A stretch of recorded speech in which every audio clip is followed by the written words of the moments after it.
Okay. The new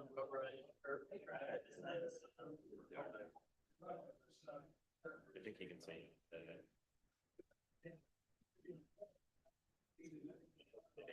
Oh, okay.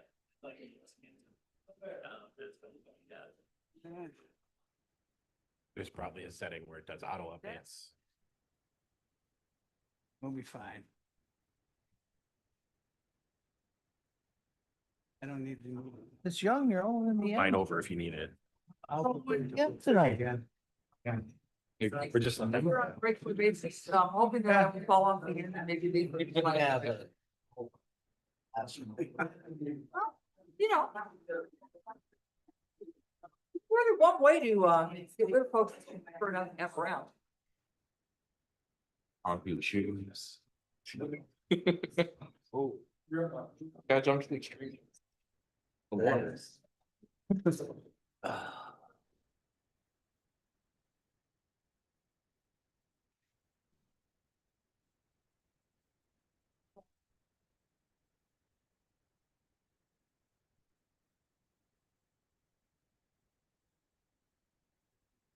Good evening, it's 6 o'clock. We'll call the meeting to order.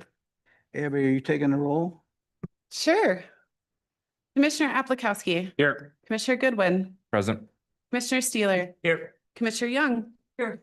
Commissioner Wagner, Here. Vice Chair Stender, Here. and Chair Gerard. Here.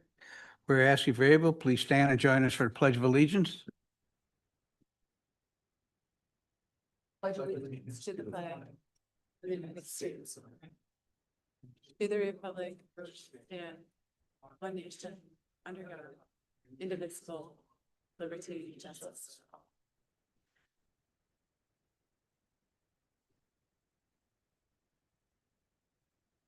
Chair is looking for a motion to approve the agenda as presented or with changes. Move to approve. Have a motion to approve. Do I have a second? Second. Have a motion and a second. It's a non-debatable motion. All those in favor signify by saying aye. Aye. Opposed? Abstentions? Motion carries. We've come to the open forum. Let some folks know there are still some seats in the. Oh, front. just like church, we got seats in the front row, close to the frontier. Act like you like each other. Yeah.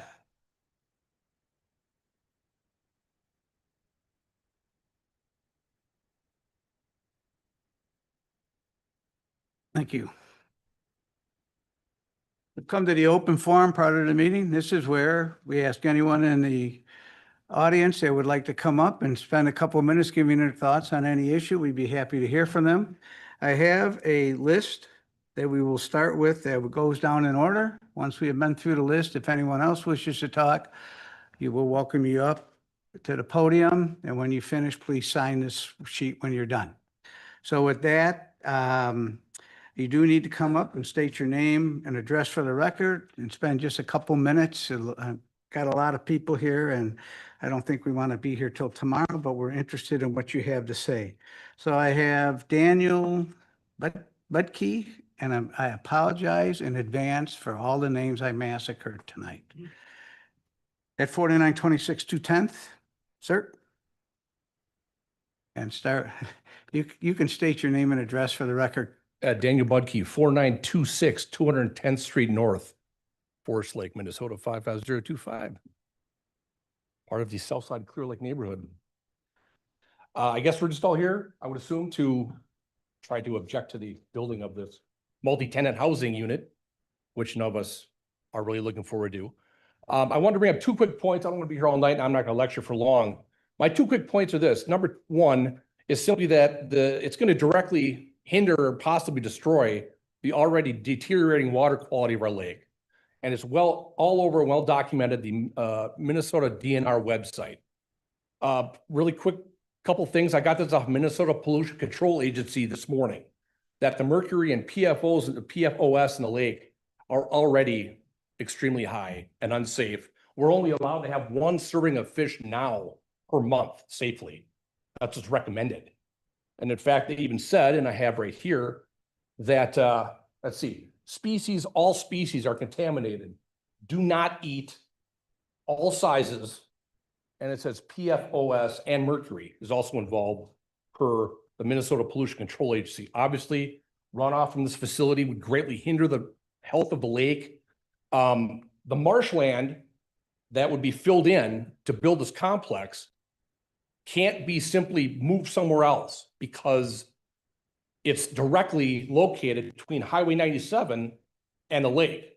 That lake is then filtered through the marsh, the runoff from 97 filtered through the marsh, all the phosphorus and all the chemicals, which are greatly filtered naturally through that marsh into the lake. So if this is removed, it can't be replaced. You can't just simply move it somewhere else into Forest Lake, somewhere in a cornfield or whatever, and have it filter into our lake, which is already contaminated via the Minnesota Pollution Control Agency and the Minnesota DNR. It's broadly documented for those two websites. So I think a lot of people are going to talk about the health of the lake coming up, so I can stop now, but on that. My main concern though, however, is far graver. It's the traffic load at Everton and 97. Now, if you all look at the monitors, I have a Google Earth image of the previous layout of the intersection. Now, note the left turn lane from eastbound Highway 97 to northbound Everton. You see, and then if you look at the left turn lane on westbound 97 towards southbound Everton, you see how those two directly line up face to face? All these years we've been turning left and never given a thought about it. Because if there's a semi parked there turning left into Quick Trip, and we're heading eastbound turning north onto Everton, we can still see. Any vehicle in front of us, we can still see down the road. You see what I'm saying? Now, this is the new layout. You see how it's offset? Now, that is a design flaw or something MnDOT didn't catch. I don't know. But now, the brief period it's been open, I've almost been T-boned several times taking that left turn. Because now, you are blinded by any vehicle turning left into Quick Trip or turning left into southbound Everton. You cannot see beyond that vehicle.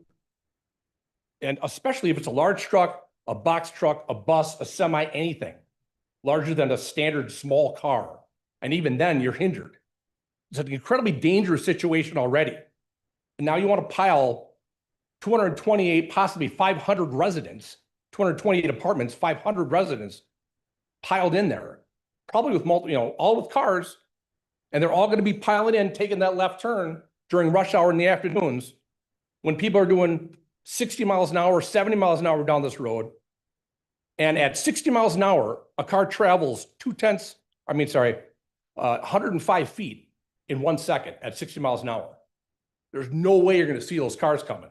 You got to inch out. And in 1 second, in 2 seconds, that car's 210 feet behind you or behind the obstacle. You can't see it. It's not possible. So in the 2 seconds it takes you to inch out into that intersection, you're done. And it's going to happen. If you overload this intersection with people, someone's going to die. Someone's going to get killed, hands down. The only reason that hasn't happened, as I showed you earlier, we could see all these years, you could easily turn left, safe. Now you can't because of this design. So if you overload that right there, people are not going to be able to see. People are going to be rushing, and I don't know what you're thinking. You're going to say, well, we'll just put up a turn on green arrow only sign up. Hey, problem solved, right? No.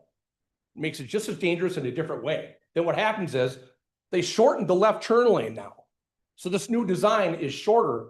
So the cars pile up quicker now because it's so overloaded with people that you're going to go out into the main flow of traffic in that main lane.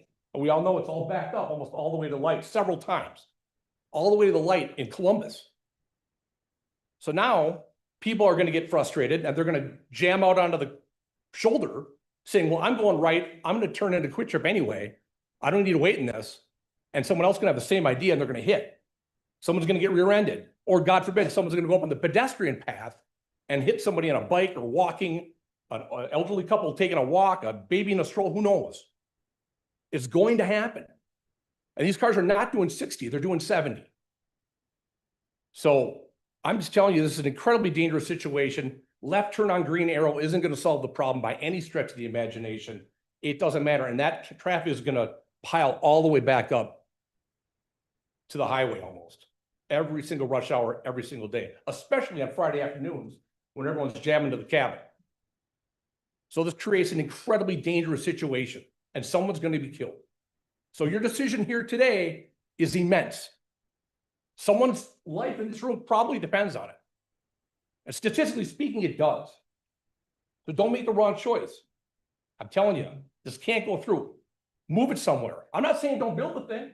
I'm saying just pivot, move somewhere. The land can be repurposed, rezoned perhaps. We can always rezone. Nice high-end homes, perfect, done. No pressure on the intersection.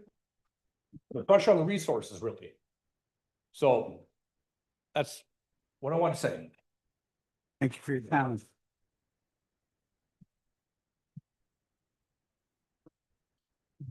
I will ask for decorum. There will be no clapping, cheering, etc. We need to get through this. Please let everyone just comment. With that, we have Dana Bona. Did I pronounce that? My name is Dana Bona. I live at 5050 210th Street North, Forest Lake, Minnesota. I've lived there since 1999. I was born and raised in Forest Lake. I was born here in 74. I reside over at 456 South Shore Drive my entire life. I love Forest Lake. I'm a little emotional because I'm really upset about this. I purposely we bought out at Clear Lake because of the fact that it was kind of getting out in the country, but yet I was still in the city.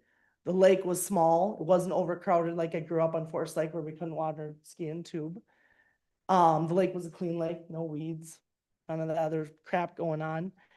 And when I come home to find out that we're trying to build an apartment complexes at the end of my road. And I don't want that. I don't want the riffraff. You don't want the riffraff. And you can honestly tell me, we were here in what, 22, I think it was, the Headwaters. You guys were in Section 8 housing in. There was a huge fight about that one. And we were assured by the city council, oh, it'll be great. It'll be fine. We're going to overcome this. We're going to cover it. There won't be any problems.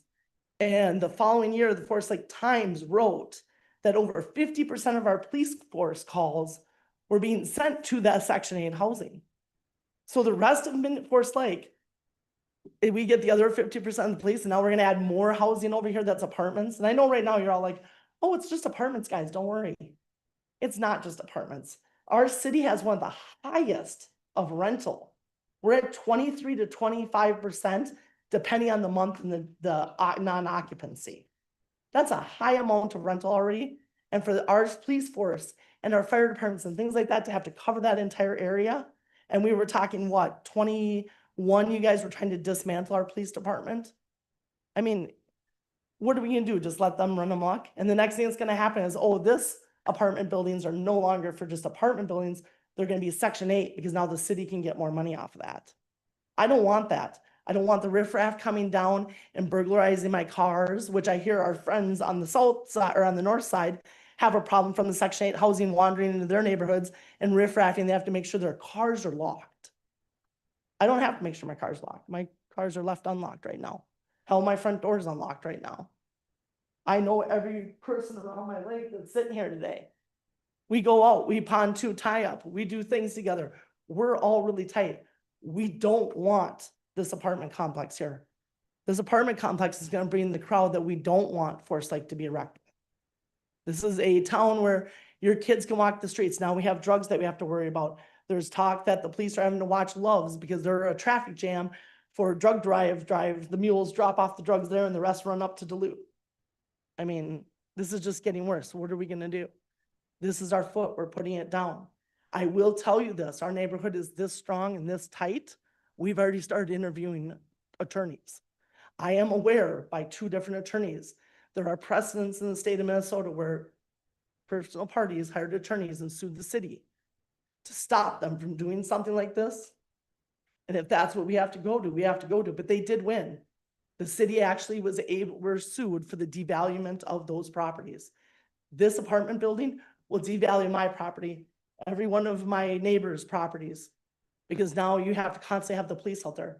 The police right now come out there, and if they're sitting there writing their paperwork, we're giving them water, pop, how you doing?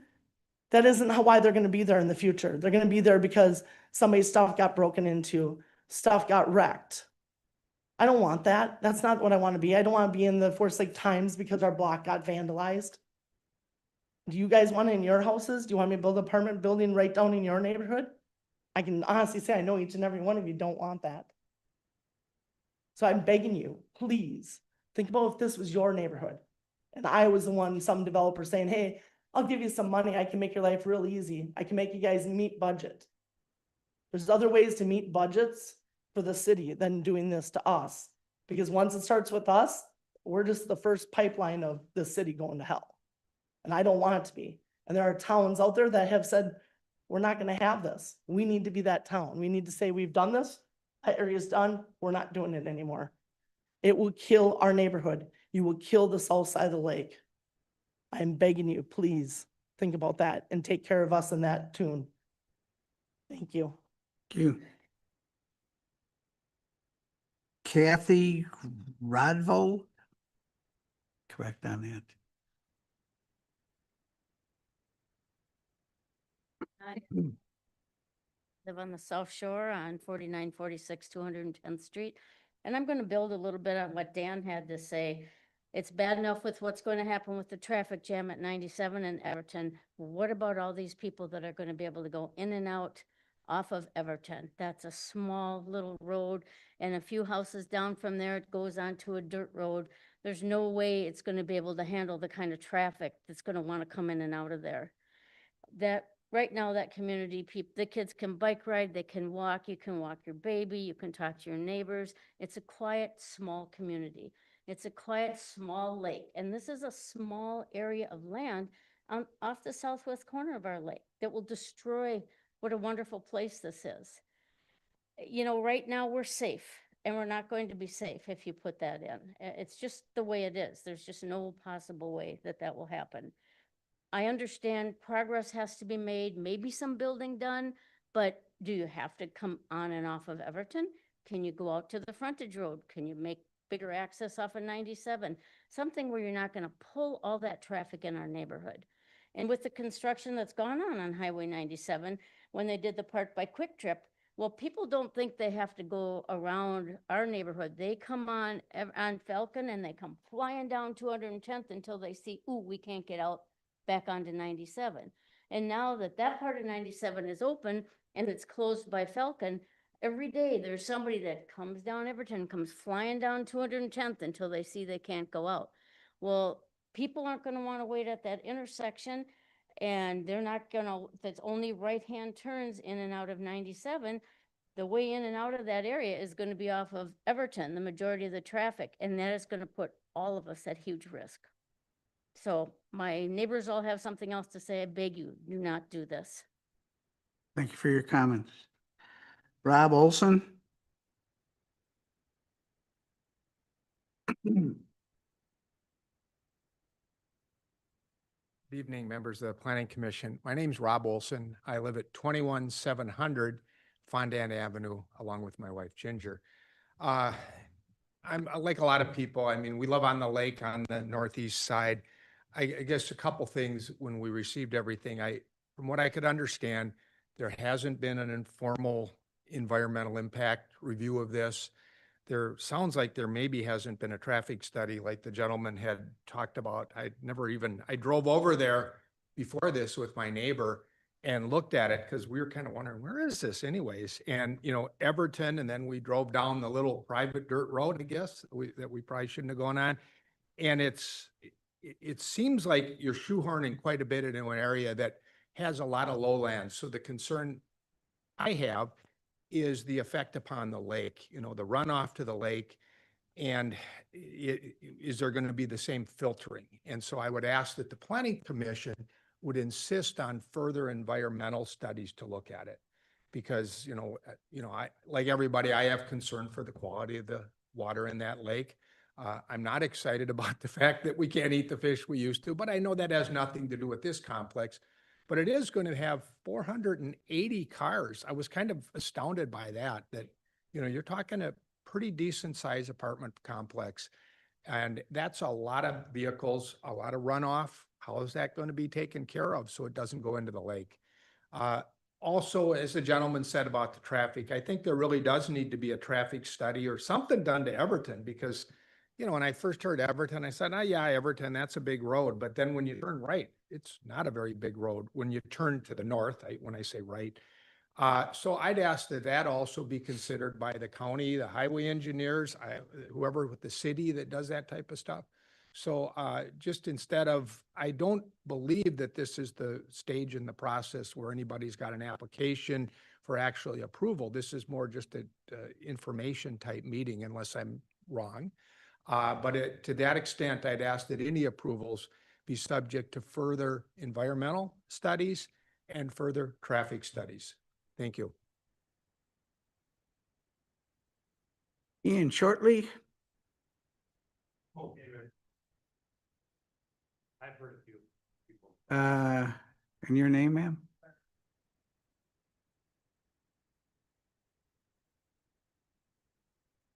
I didn't hear Barb. I'm sorry. I crossed you off. I checked you. I didn't cross you off. I checked you off that you had already spoke. So my apologies. You're next then, because you were, Barb, you were third on the list. So my apologies. Come on up.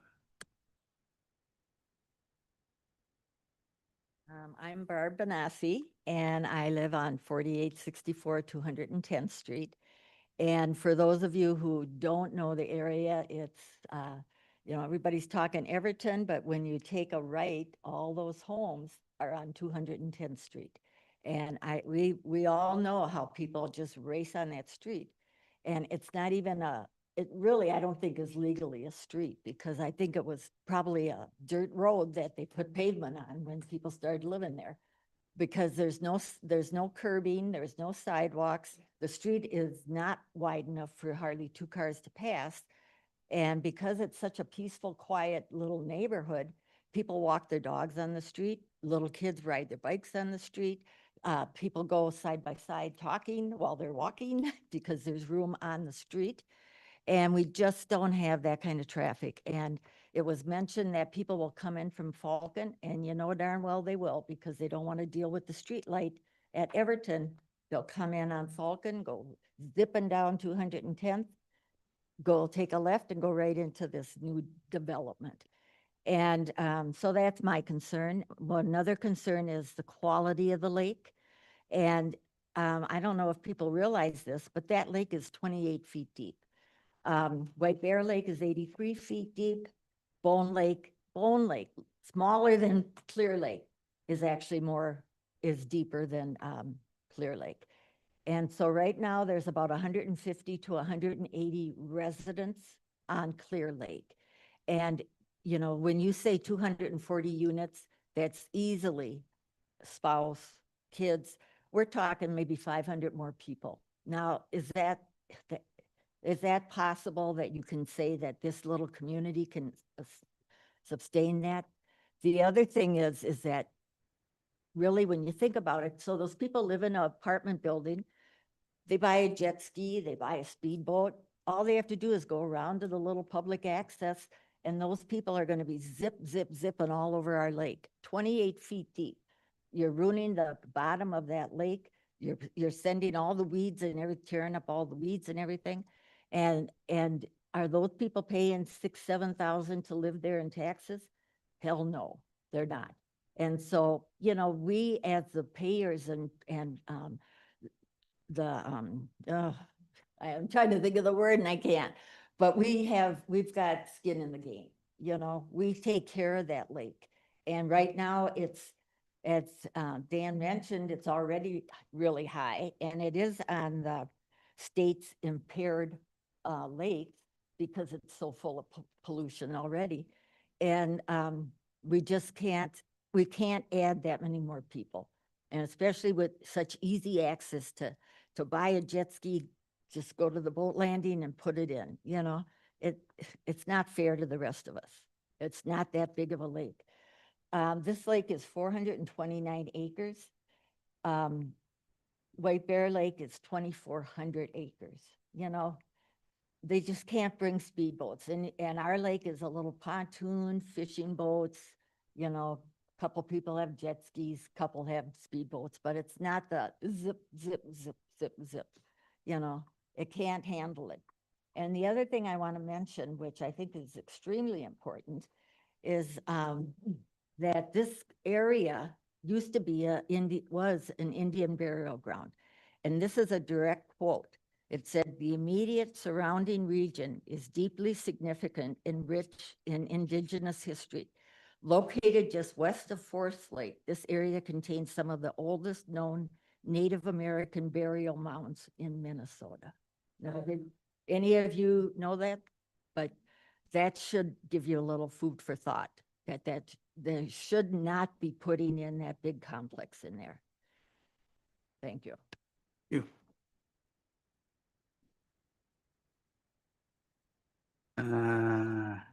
Era Swenson, I apologize, I'm having a little trouble reading that.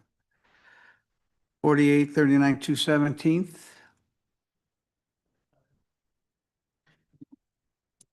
I apologize if I massacred the name, but, Eric Swenson.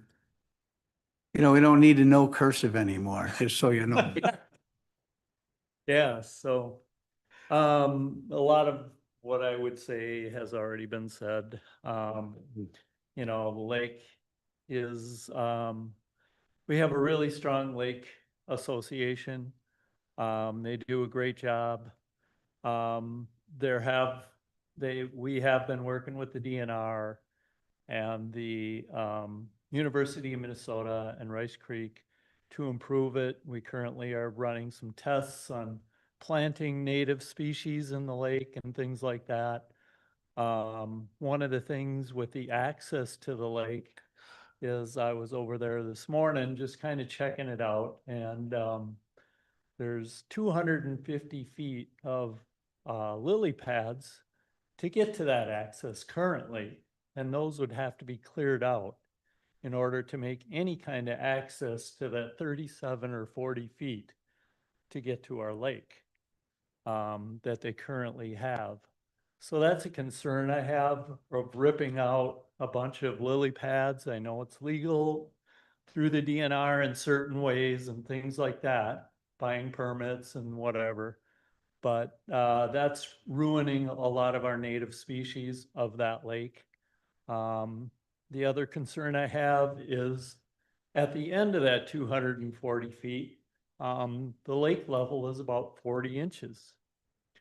At about 50 feet, it's 2 feet. So you put a speedboat in there, you put a pontoon in there, the level of the motor, the bottom of the motor where the prop is obviously going to stir up the muck and continue to muddy up the water and things like that. So with all that extra traffic that's could go to that additional dock that may be there, that's going to really increase the clarity or decrease the clarity of our water. So I could see our water quality going down significantly with that kind of traffic. The other thing I noticed was there's a lot of, through the Rice Creek watershed, I went online and looked at the low water basin in that area, and a lot of that area is low water or high water area, 100-year floodplain area, and that would have to be looked at pretty closely on how they filter the water. And that's already been said before, so I'm not going to go into that. But if you look at the 100-year water plane or the floodplain in that area, it's pretty substantial. Obviously, it goes through the trail that would need to be made to get to the lake or dock or whatever they're going to do. But that's another concern of mine as well, is how they're going to get to the lake and what they're going to do to the low level areas in that swamp area. So that's all I have. Thank you. Yep. Teresa Nisler?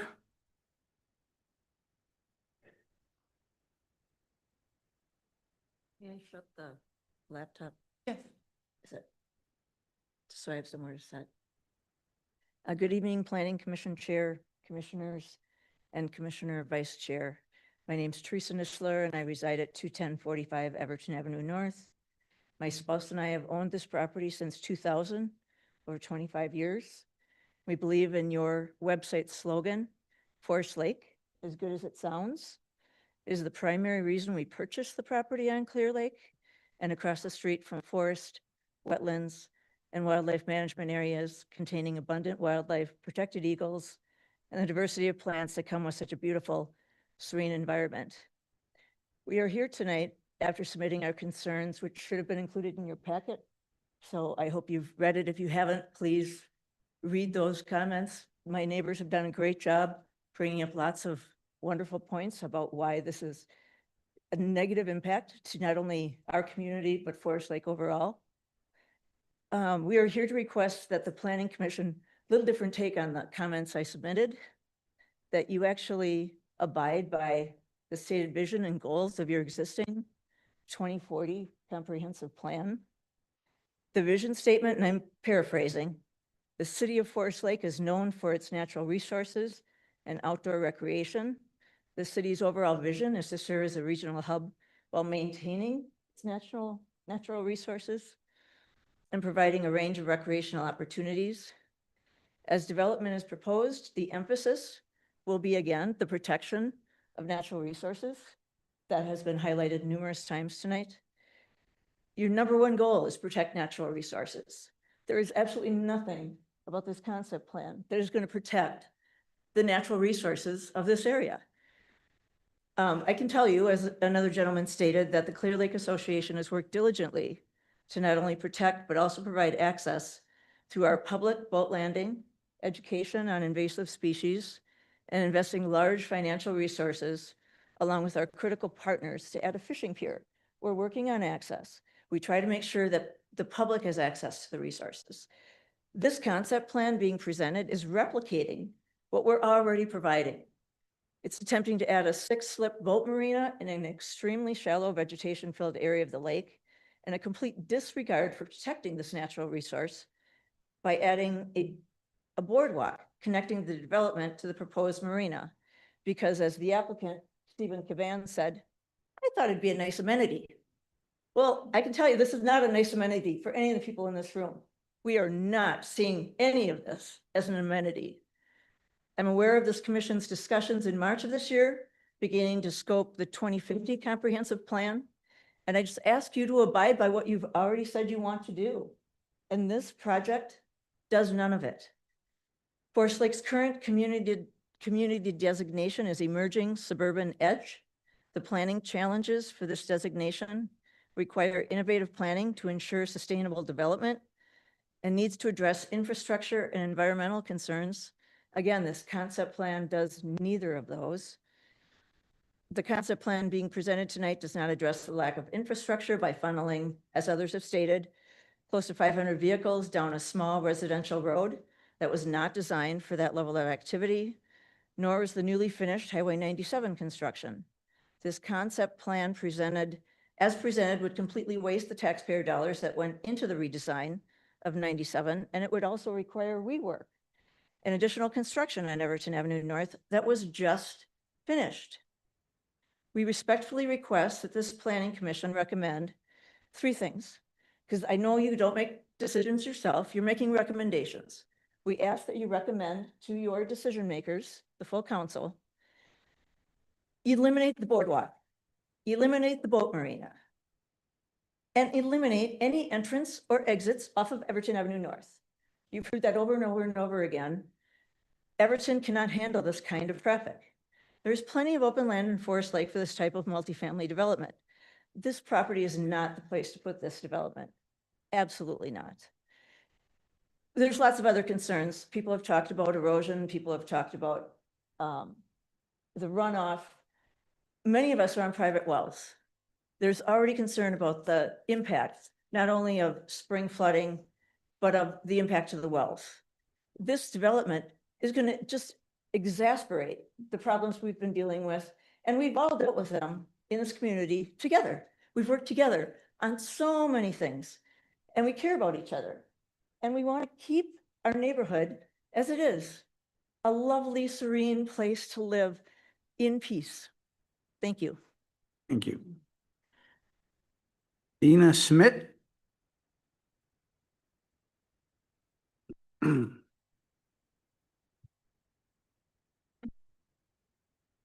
Hello, I'm Deanna Schmidt, 21049 Everton Avenue.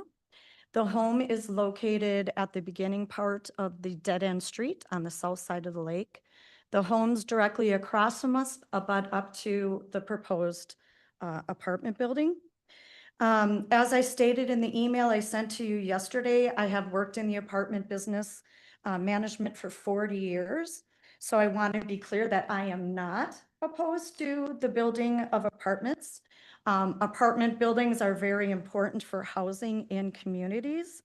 However, I am opposed to the development of a 228 unit apartment building in this location.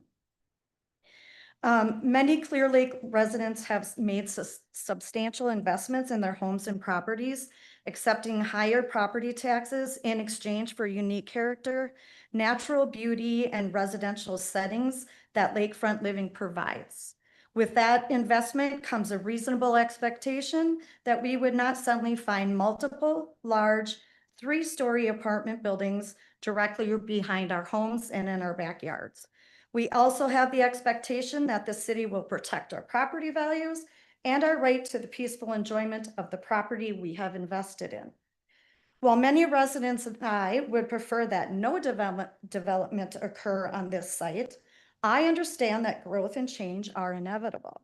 And I recognize that this project has development rights under the current zoning.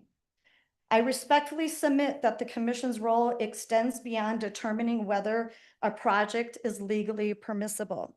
Your recommendations and your guidance carry significant weight and can meaningfully influence this project's development. Development of this site should occur in a manner that respects the expectations of existing residents and preserve qualities that attracted the existing families to this area in the first place. If this project moves forward, I encourage the commission to use its influence to advocate for meaningful modifications that better balance development with neighborhood impacts. Such considerations should include reduced building heights, fewer units, or perhaps townhomes or detached townhomes in lieu of apartments to ensure overall compatibility with the surrounding community. Additional considerations should include increased setbacks, enhanced landscaping and buffering, stronger measures to address traffic, parking, lighting, and stormwater, and consider impacts to existing wildlife and the environment. My hope is that the applicant, the commission, and neighborhood residents will work collaboratively to find a balanced solution, one that addresses my concerns and those of my neighbors while preserving character, safety, natural environment, and the quality of life that make Clear Lake such a special place to call home. I respectfully ask that these concerns, along with those outlined in my email, become part of the public record and be carefully considered as the project moves forward. Thank you for your time and your service to the community. Thank you. I have reached the end of my list. So if anyone else wishes to address the planning commission, we ask that you come up, state your name and address. So you guys can work out who comes next. Come up, state your name and address for the record. We are going to put this sheet over where Mr. Larson is there, if he raises his hand. If you would sign that upon your completion of your comments. So ma'am, go ahead. You skipped me. I'm on the list. The list left, but I apologize. My name is Ruth Bloomquist. You've heard from me before in letter form. I live at 21071 Everton Avenue North. Tonight I have more concerns and more questions. Respectfully, what are we doing here? High density housing on a wetland, wedged between state conservation land and next to a single family residential neighborhood. multi-generational families that have been here for decades. Really? This is simply a very poor choice. There are better areas for this. Regardless of zoning, I was always under the understanding that the wetland was not buildable, that nothing could be built on the Hathaway land. Don and Judy knew it was a wetland. They also knew that their land was infested with buckthorn, which is why the state didn't want to buy the land. What has happened that allows for this now? What laws have changed in Minnesota? What happens with this land directly affects how much pollution runs into our lake. I understand that there is a shortage of affordable housing, but really, 22 actual buildable acres. You're going to put 6 3-story apartment buildings filled with a minimum of 228 people. This is more than double the amount of residents currently living on the lake now. Where's the sense in that? Where's the transportation that's available to them? How far is the closest transportation center, park and ride for these people stuck in this apartment? Clear Lake is a small lake that has a strong association that has denied requests for community dock slips in the past. The Lake Association needs to be consulted before any boat slips are planned. Our lake is impaired. We have fought Eurasian water milfoil and now have zebra mussel invasion. The entire concept is a slap in the face to the existing residents and our continued contributions to the betterment of the lake. Why is this happening? Because some developer bought the wetland for a song and is trying to make a silk purse out of a sow's ear. So why is this land zoned mixed use? Because a long time ago, someone thought this area should be the gateway to Forest Lake. Is that what you want for Forest Lake? Our gateway to be 6 3-story apartment buildings? Since we want to be more friendly to developers, let me just ask this. Do we have to let them walk all over our rights as taxpayers and property owners because the Met Council would like us to? What's the Met Council going to do for us? What about the airport? Those of us in a single family residential zone were not allowed to build 3 stories because of the airport. Consequently, these apartment buildings, as they are currently drawn in the proposal, will block our sun, will block the sun to the existing homes. So at what point does this bad idea get shut down? The proposal is incompatible with the existing neighborhood. Additionally, the proposal calls for rows of single garages rather than underground parking. MU2 calls for underground parking, which tells me that the land is not suitable for the amount of excavation and displaced materials this project would require. MU2 calls for it, and we need a separation of a fence or a wall to keep our privacy and people out of our yards. The proposal shows 2 buildings and garages that partially fall within the lake overlay. They need to be moved farther south or eliminated. Growth is important. It must be responsible growth. I respectfully ask that you protect Clear Lake, protect the surrounding neighborhood, and require that this proposal meet both the letter and spirit of city's standards before moving forward. Thank you. You. Anyone else wish to address? Come on up.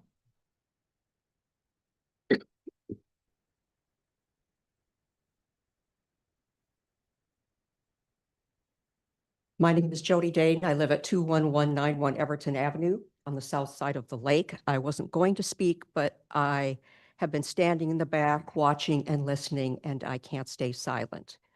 I want you to look at the people out here. The majority of them are retirees, as is the majority of the lake, over 50%. This is their final home. That's a horrible way to say it, but it's all going to end for us someday. They want to spend their last years in peace and not have to worry about who's going to come through their yard trespassing, because the people that will reside in these buildings hold no ownership. They don't care. and they will come across our yards to get to the lake. They will follow the lake shore and come up through our yards. The BCA has statistics on how areas like this, there is an increased property damage level, trespassing level, and break-in level. These people don't deserve that. They have worked all of their lives to be able to enjoy their properties. I have to talk about the human factor here because everybody has talked about the road and the lake quality, and absolutely that's important. I live on the lake. I know how important that is. I have worked for government agencies in the state of Minnesota. I have worked with the Met Council. I know how the Met Council operates, and I know you're being strong-armed. And it's through the law. Legally, they can do that. But what they can't do is they can't tell you where these types of projects go. That control lies with you. And as you've heard from other citizens, there are other places in Forest Lake where these requirements by the Met Council can be met. And the other piece of that is 20% at minimum is going to be subsidized through different funding that's coming out of the state and the Met Council, which is a great incentive for a developer. I heard today that this project is a go. And this basically tonight is just a formality that you need to follow to let us have our voices heard. I hope you look at these faces and hear what they're saying underneath the lake quality and the traffic issue. This is their lives. Thank you. Does anyone else wish to speak? I'll ask one more time. Does anyone else wish to address the planning commission this evening? What are the next steps? Please step up. We're on TV, you know, so we don't want anyone to miss. Okay, Judge Judy, okay. What are the next steps? I mean, is the decision actually final at this point, or is it just that we're going through a procedure to say, well, at least they listened to us? So what are the next steps? I tell you what, how about if I answer that in a little bit and I can lay out the whole thing for you, you know? Because it is quite a process before we get to the end result. So I want to make sure we've heard from everybody. See no one else coming forth and no other hands going up. We'll close the open forum. First, I want to thank everyone who participated in it tonight. We always like to get the input. You wouldn't believe how many meetings that are here that there is no one in the audience. So it's nice to see that the citizens have come out and made their thoughts and opinions known. So before I assume that when we move to the next item, or in a couple items, we'll cover this. But basically the process to answer your question, this is the concept plan tonight. This is a non-binding meeting to have with the developer and the planning commission.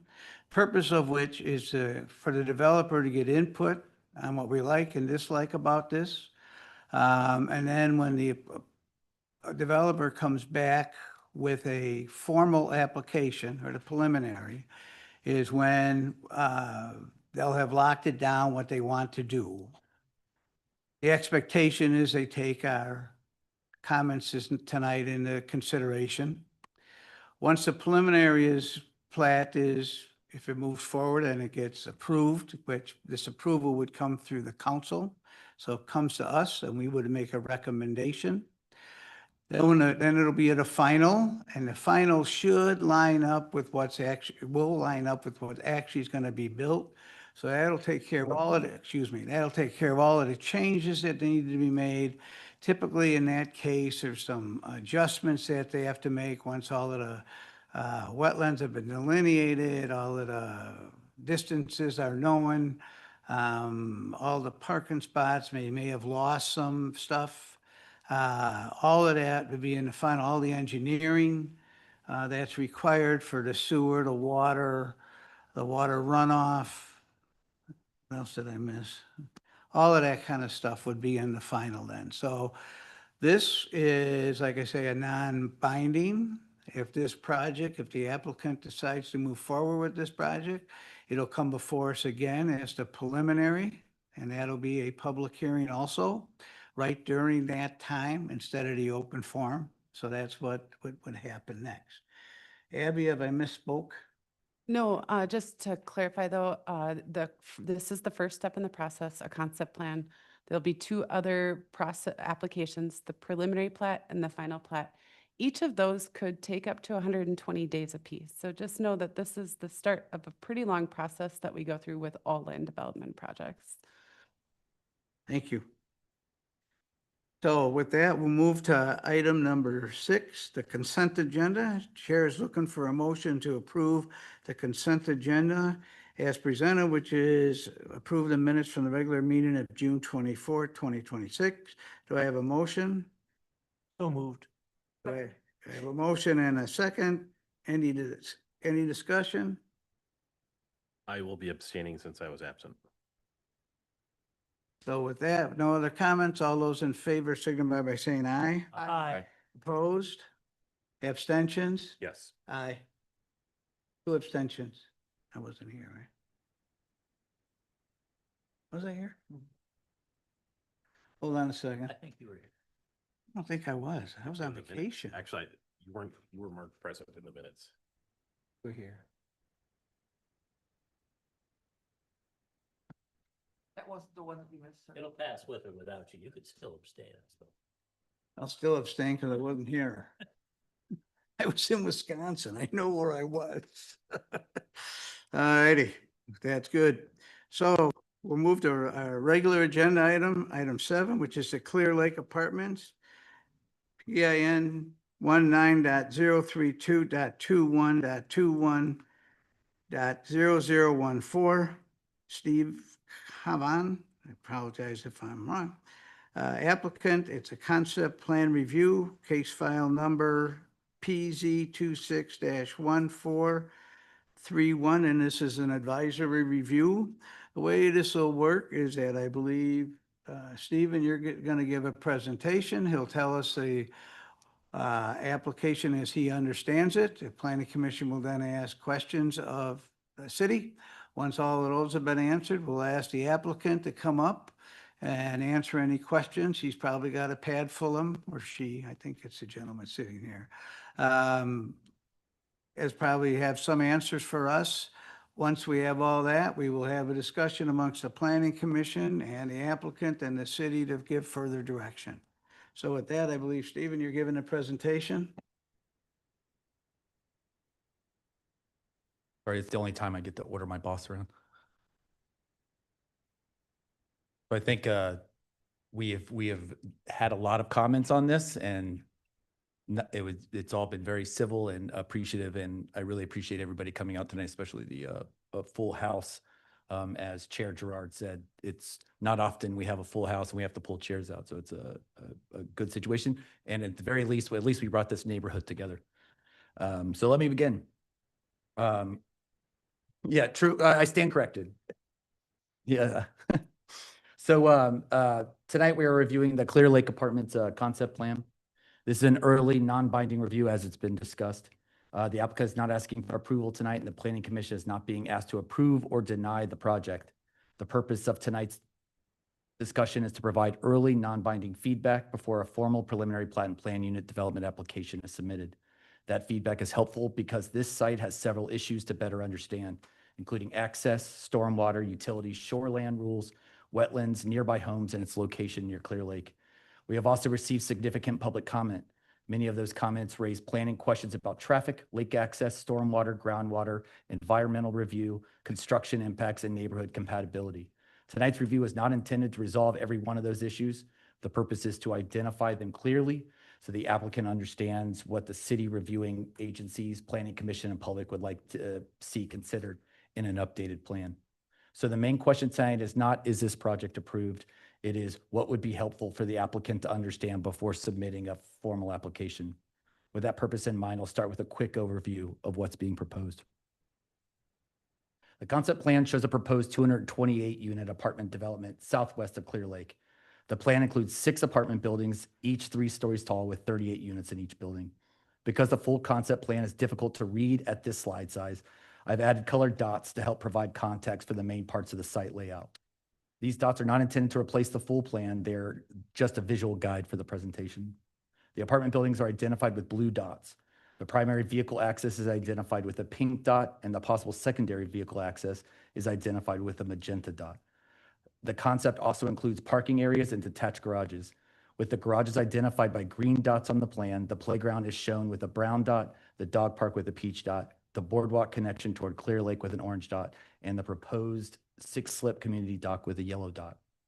The concept was presented to the Parks Commission on June 17th.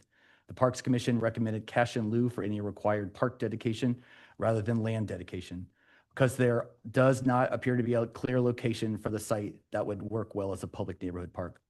The more usable portions of the site are generally shown for buildings, parking, stormwater, and private resident amenities. The remaining areas appear to be wetlands, buffers, shoreline, and other constrained areas. That matters because accepting parkland also means accepting long-term city maintenance responsibility. Staff generally does not recommend accepting land that is isolated, difficult to access, environmentally constrained, or unlikely to function as a usable public park space. Cash in lieu would still require a park contribution, but it will allow those funds to support parks, trails, or recreation improvements where they can better serve the broader public. The Parks Commission also recommended a trail connection to the Highway 97 trail system, which could generally follow the proposed secondary access route if that alignment works with future access, grading, and agency review. A number of public comments focused on the size of the project and whether a 228-unit apartment development fits the location. This is one of the central questions for future review. The city's land use and zoning rules help answer whether the general use is allowed. The PUD and preliminary plat process help evaluate whether the specific design works on this particular site. At this concept stage, staff is not saying the current layout is acceptable as is. Staff is identifying the issues the applicant should be aware of and may want to address if they move forward. Those include how the buildings relate to nearby homes, how traffic enters and exits the site, how lake access would be managed, how agency comments would affect the plan, and whether an updated design could better respond to the concerns that have been raised. That leads into the land use and zoning question, because several public comments ask why apartments are being considered on this property. Based on staff's review, the property is guided mixed use in the city's comprehensive plan and is zoned MU2 general mixed use. The MU2 designation is not new. The properties were identified for mixed use development as part of the city's 2030 comprehensive plan, which was approved by the city council in 2008-2009. The zoning map that applied the MU2 designation to this area was later approved by the city council through ordinance 596 on February 8th, 2010. That is important context because multifamily residential is an allowed use in the MU2 district.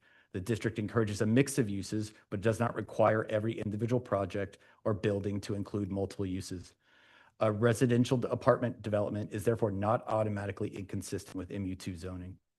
The comprehensive plan identifies a target residential density range of 10 to 15 units per acre for this land use category. Based on the concept information provided, staff estimates this proposal at about 10 units per net developable acre. That appears to be within the planned density range, although a future formal application would provide a more detailed buildable area calculation. So to answer that public comment directly, the city does not appear to be starting from a place where apartments are prohibited on this site. The general use appears to be allowed under the current land use and zoning framework. But that does not mean the current concept is automatically acceptable because the project includes multiple apartment buildings. It would need to be reviewed through the planned unit development process. That process would allow the city to look more closely at site design, compatibility, access, sidewalks, screening of the development from the view of the surrounding neighborhood, lake access, stormwater, and any flexibility the applicant may request from city rules. So the zoning answer is only the first step. The more important question is whether the specific plan can be refined in a way that better addresses nearby homes, Clear Lake, and the site constraints.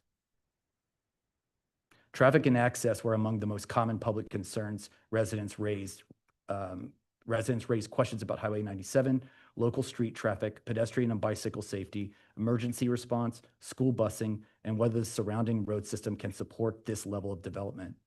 Since a staff report was prepared, the city received concept level comments from MnDOT. MnDOT views the proposed Everton access as the primary access point for the development. MnDOT also indicated that the existing full access on Highway 97 is permitted for the daycare and would be considered secondary access for the apartment development. MnDOT also encouraged the daycare access to be realigned to use the primary access point on Everton. As the project moves forward, MnDOT would reevaluate the Highway 97 full access conditions and may consider changes that would allow right in, right out secondary access for both the daycare and the development. So to answer the public comments on traffic and safety, those concerns are being carried forward into the review. At this concept stage, staff is not saying the access plan is final. Staff would like to see future plans more clearly explain the primary access, the secondary access, and how the daycare access may be realigned, and how Highway 97 access would function after MnDOT review. The city engineer also identified several items he would like to see studied or addressed in more detail with a future application. These include sewer capacity, water main looping, fire truck turning movements, entrance design, and Everton Avenue improvements extending north of the proposed site entrance to address impacts from the development. He also identified stormwater grading, utilities, lighting, landscaping, and tree preservation as future review topics. The main point is that access and infrastructure are major future review items. A future preliminary plat and PUD application should provide enough traffic, access, emergency route, and utility information for the city, MnDOT, the fire department, and the public to better understand how the site may function. A large portion of the public comments focused on Clear Lake, the proposed docks, stormwater, groundwater, wetlands, wildlife, and nearby natural resource areas. Residents raised concern about lake use, boat traffic, the proposed 6-slip dock, shoreline erosion, invasive species, stormwater runoff, private wells, soils, construction impacts, eagle nests, Blandings turtle, and the nearby Lamprey Pass wildlife management area. Staff agrees that these are important issues to understand if the project moves forward. At the same time, it's important to be clear about the city's role. The city is not the permitting authority for every environmental issue raised in the public comments. Rice Creek Watershed District would review items such as stormwater management, erosion and sediment control, floodplain alteration, and wetland-related permits if the project proceeds. RCWD also indicated that more information about wetland impacts would be helpful, including whether certain impacts could be avoided or reduced. The DNR also provided concept-level comments. DNR asked for more information about how boat slips would be limited and how stormwater would be treated. DNR also provided comments related to Blandings turtle, rare plants, building height, and wildlife-sensitive lighting. For tonight's purposes, the city is not making those agency determinations. The more appropriate question is how those agency comments and site constraints should be reflected in an updated plan. That could include changes to the layout, access, dock area, boardwalk, grading, stormwater approach, lighting, or other design details. Staff also notes that based on the proposed 228 units, the project does not appear to trigger a mandatory environmental assessment worksheet based on unit count alone. However, that does not mean environmental review ends there. The site's constraints would still be reviewed through the city, RCWD, DNR, MnDOT, and other applicable agencies if the project moves forward. The main message is that lake, shoreline, and agency review issues are not separate from the planning discussion. They are part of what should shape any future preliminary plat and PUD application. To close, I want to summarize how staff is treating the public comments. The city recognizes that this concept has generated significant public interest and concern. A neighborhood meeting was held on June 3rd, and approximately 78 residents attended. The city also received written public comments, which were included in the packet. Staff also received two additional written comments now, opposing the proposal as presented, which have been provided to the Planning Commission this evening and are available on the desk. Taken together, the comments raise several issues that are directly relevant to future review. These include the project's scale and compatibility with nearby homes, traffic and safe access, Clear Lake and dock use, stormwater, groundwater, environmental concerns, agency review and site constraints, and whether additional information would be helpful before a formal review. The additional written comment is generally consistent with those broader themes and also requests denial of the proposal as currently presented.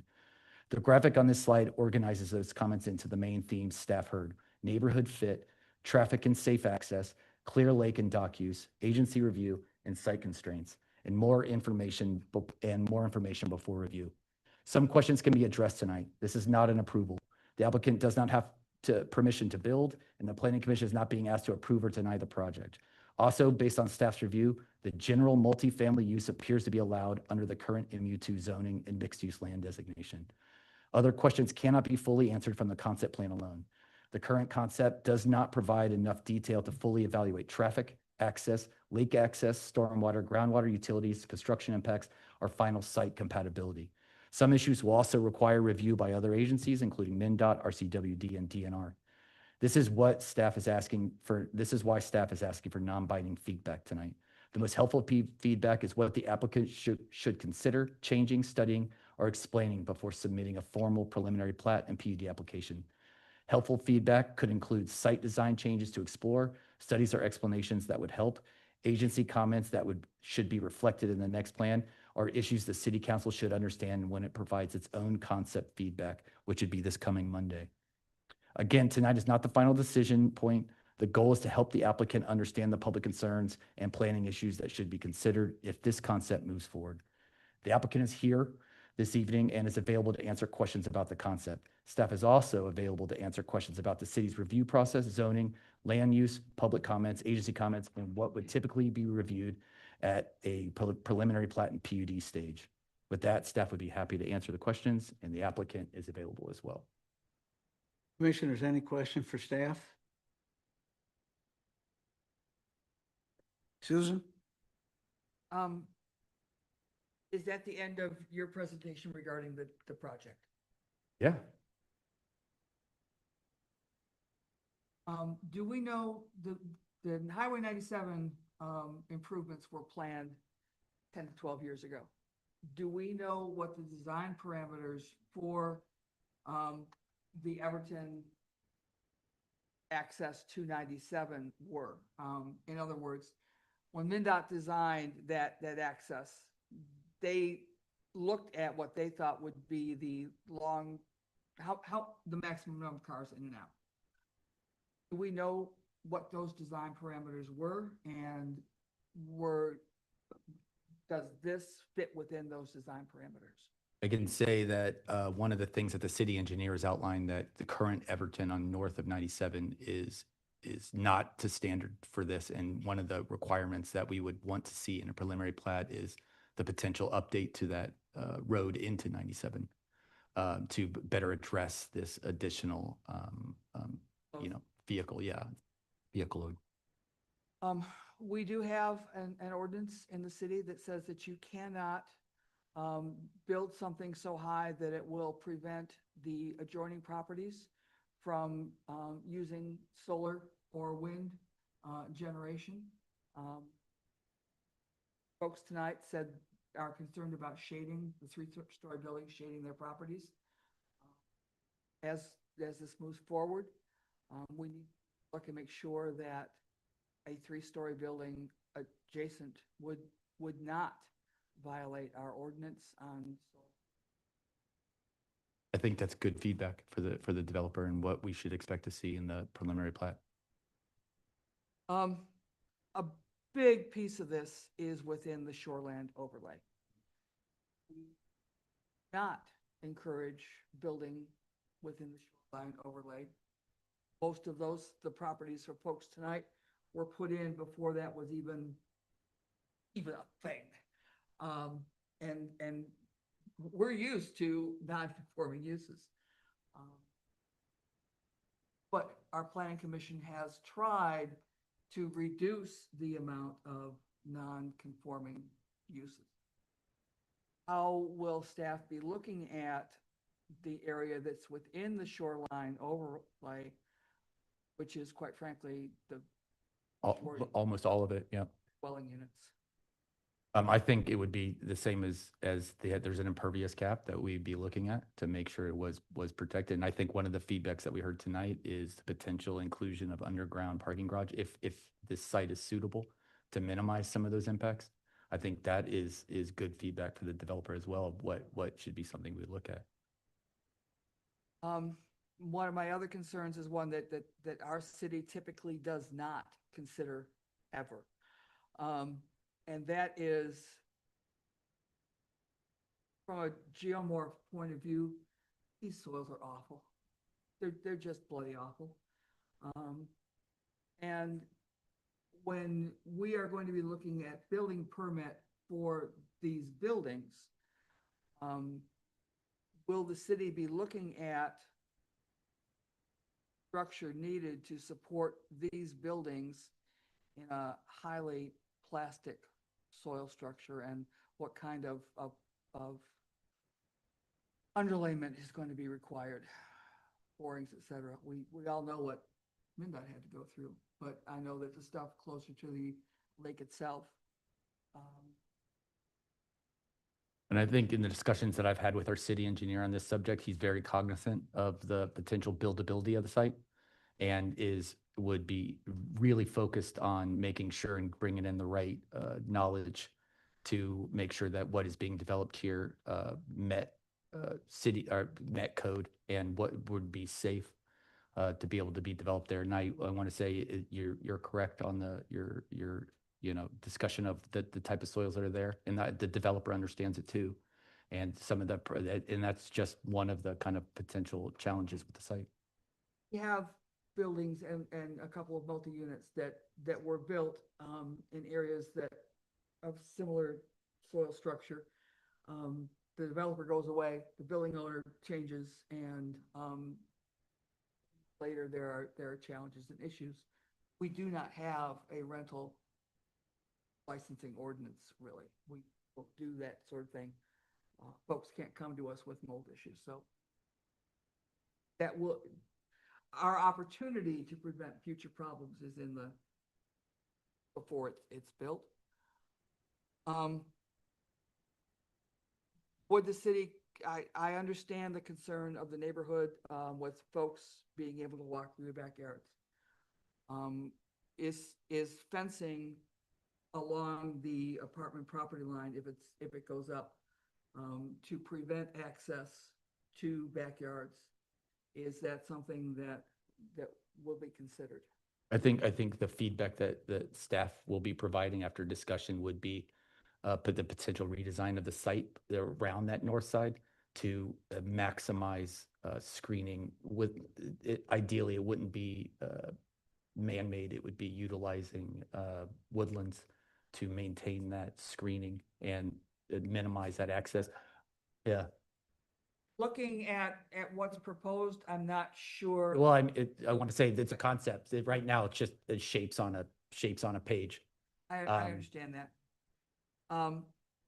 It's my understanding Rice Creek hasn't really weighed in on where they're looking at, because there are significant wetland issues here. And the developer's been in a lot of discussion with Rice Creek. We've had a lot of discussion with Rice Creek on the site. They understand the complexity of it, and will provide feedback and requirements to meet the permitting codes that he'll have to get to be able to build here. And then I would strongly recommend against having trail access from this, if it goes forward, along the secondary access path. That is not where the PED crossing is. And we have enough challenges in areas now where we have a marked PED crossing, and they're not adhered to by the cross traffic. So if we're looking at PED crossing, it's got to be something that is at least where the existing crossing is, and that. Those are Commissioner- my big ones across the top. Commissioner Young, can I ask a clarifying question of the pedestrian access? Do you mean off of Highway 97 with the? I heard potential trail access through the secondary access on 97. Yeah, so And currently there is a trail that runs from that point to the light at Everton. on the north side of 97? Yeah, it was built as, or it was planned Okay, from the daycare? When I drove it tonight, I didn't see it. Okay, then we'll double check because I do believe it is part of the plans as the Highway 97 project from the daycare to the light. But yes, there is a trail on the south side. Yes, we do Right. And recognize so that. what I don't want folks doing is trying to cross 97 at another location other than the light. Thank you for that clarification. Susan, are you finished with your comments for now? For now, yes. Other commissioners? You want our comments now, or should we listen to the applicant and then? You can do it either way. I'll listen to the applicant first. That's what I'm gonna do Okay. personally, but we welcome any other questions, just to clarify. I do have one before we go any further, and it has to do with the underground parking that we require in this district.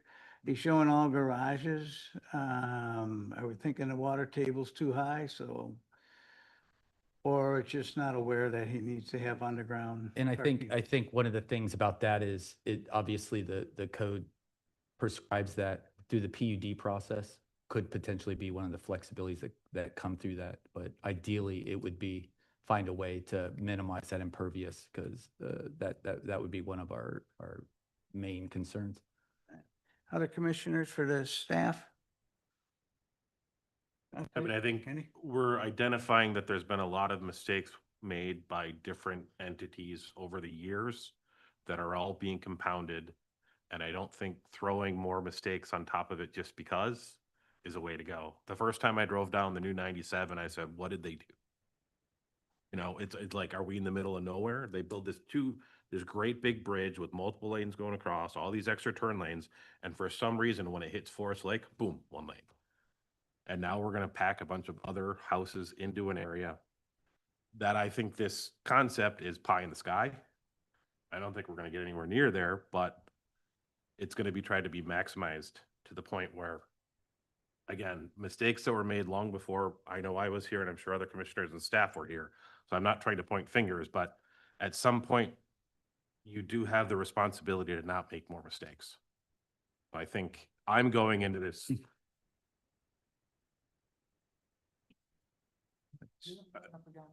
Going into this with the concept of prove that you can do this, not we have to allow this. All right, having heard that, the applicant is here. Please state your name and address for the record. Spend a little time giving us your thoughts, or we can just fire away, but I think we'd rather hear your thoughts first. Sure, I appreciate it. And thank you everyone for taking the time, the chair, commission, residents for coming out here. My name is Steve Cavan. I live at 3 Goldfinch Lane in North Oaks, Minnesota.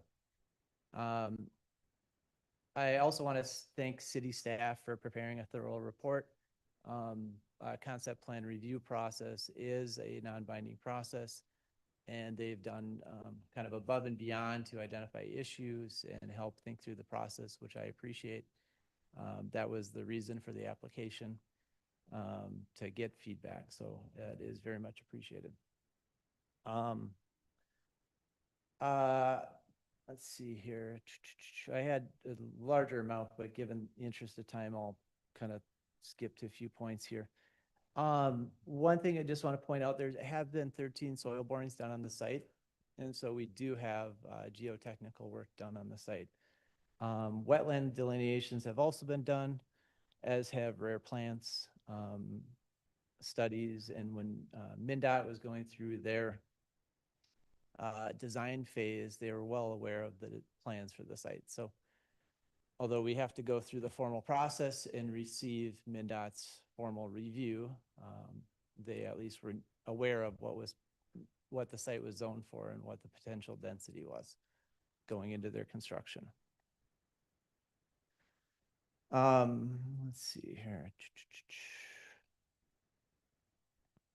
I do want to point out that prior to or coincidental with pursuing development, I have reached out to and had conversations with the Minnesota DNR, who owns the site to the west, with Washington County Land Trust, who has funds to buy sites like this, and Minnesota Land Trust. None of those organizations have deemed this a site that they think is high enough to preserve. And so this kind of leaves me to where I'm at here.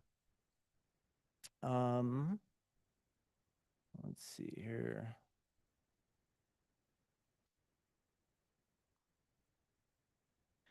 So with that, I guess I open it up for your questions and happy to try to answer them to my best of my abilities. Don, we'll start with you. Okay, I guess my primary concern is regarding the community dock area, and this has been brought up by the residents and around the lake, because I know that's come up before this commission. I don't know if it's on this lake or on Forest Lake, more than one time before that I've been here, and that's something that's been shot down very quickly, and I find that it's going to be a tough one to fly. I just don't see that passing or getting through this process. That's just my own personal thoughts on it for all the reasons that you heard today of various residents and lakefront out and other logistical issues if it's a community dock and safety but we're not even getting into that. So that's a big concern of mine. The residents around the lake have raised all the other issues that I would have raised as well, and I think you probably heard those in the previous meeting. I don't know if anything new came out today along those lines. I made a couple notes when some folks were speaking. I know some folks thought that a decision was going to be made here today. I'll make it clear if it isn't clear. No decisions are made here today. This is just for you to hear everybody's input.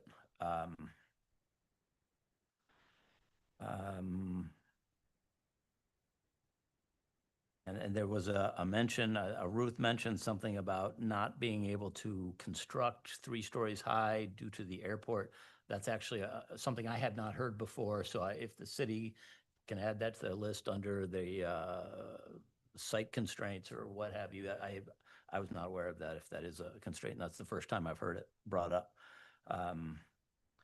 Other than that, I think the participation by the folks here, I've kind of raised all the issues, and then the city's synopsis of it here in the packet kind of covers all the concerns that I have on it, but they're very much concerns.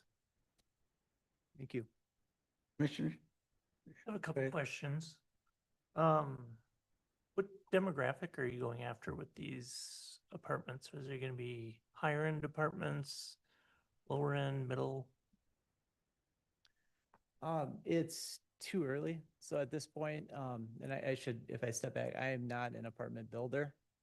And there is not kind of an apartment developer builder under contract. And so it could be, I think this would be a great senior housing site.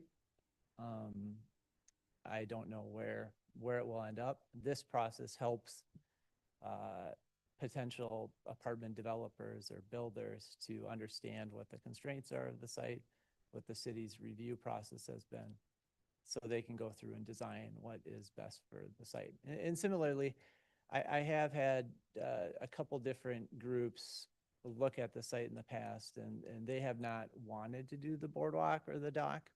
That was something I put in there. I thought it'd be a nice amenity. Clearly, people feel otherwise. But that was something that I think at the end of the day, the feedback and then just the extra cost. It's a big cost for a developer or an apartment builder to incur. And so I can't say definitively if it will happen or not, but the parties I've spoken to have not been in favor of it. I know this is just a sketch on paper, but rather than having square block apartments, is it possible to make the buildings a little more appealing, like more radiused, or have architectural detail that's a little nicer for the neighborhoods?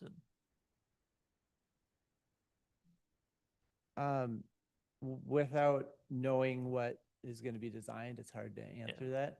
That would be ultimately, if it's a senior housing or whatever it ends up being designed at that point. Okay.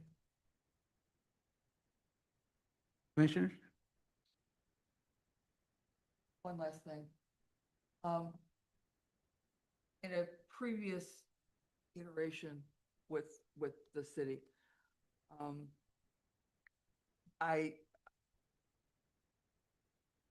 the Clear Lake came to the city requesting assistance, and another lake in the city came to the city asking for assistance. And one of the things that always made me very favorable to requests from the Clear Lake Lake Association is that you have, at that time, better than 90% of your residents that are part of the Clear Lake Lake Association. That kind of cohesion and responsibility and demonstrated caring about not only your own home and your own dockage, but the lake as a whole. The way that you all have coordinated weed and invasives control, not only for your own properties, but with the center for with the DNR is really something that you can be very, very proud of. And that other lake at the time had less than 33 to 30% of their residents that were really stepping up the way that you do. I see it. I appreciate it deeply. I appreciated it then, and I still do. Other commissioners? Yep. No, I think they covered points that I was looking at, the traffic concerns at 97 in Edgerton. We'll get the traffic studies on that. I want to hear from the Rice Creek, and I appreciate the comments from the city tonight. Thank you for everybody coming out. Steve, you did a really nice job with the PowerPoint and the slide thing. That I appreciated very much. Yeah, thank you. Go ahead, Corey. I mean, I understand like we're at the beginning stages and what we're seeing on paper is effectively the bare minimum of what you're presenting and what can be developed into. But it really does to me look like just there has been no consideration for the surrounding area, just the road, the traffic, the things that have been raised overall.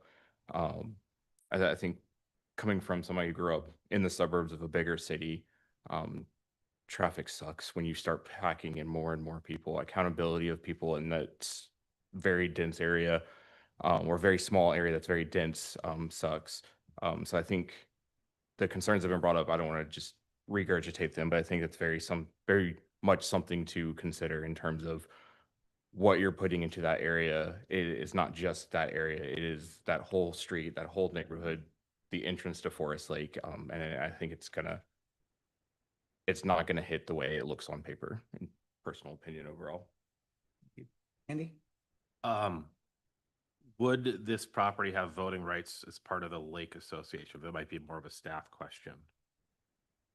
Actually, a private property owner matter, just because the Lake Association is private property. They do touch the lake, so it all just depends on that association's documents. So that theoretically, this new apartment building could overrule all the votes on the lake, depending on how it's done. So that's a concern. I don't know how I that mean, Lake but Association. this is a legitimate concern for the lake that needs to be addressed before things get down the road too far.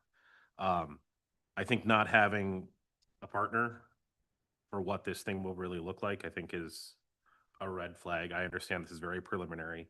I'm going to reiterate, I think mistakes were made in past and previous organizations' plannings.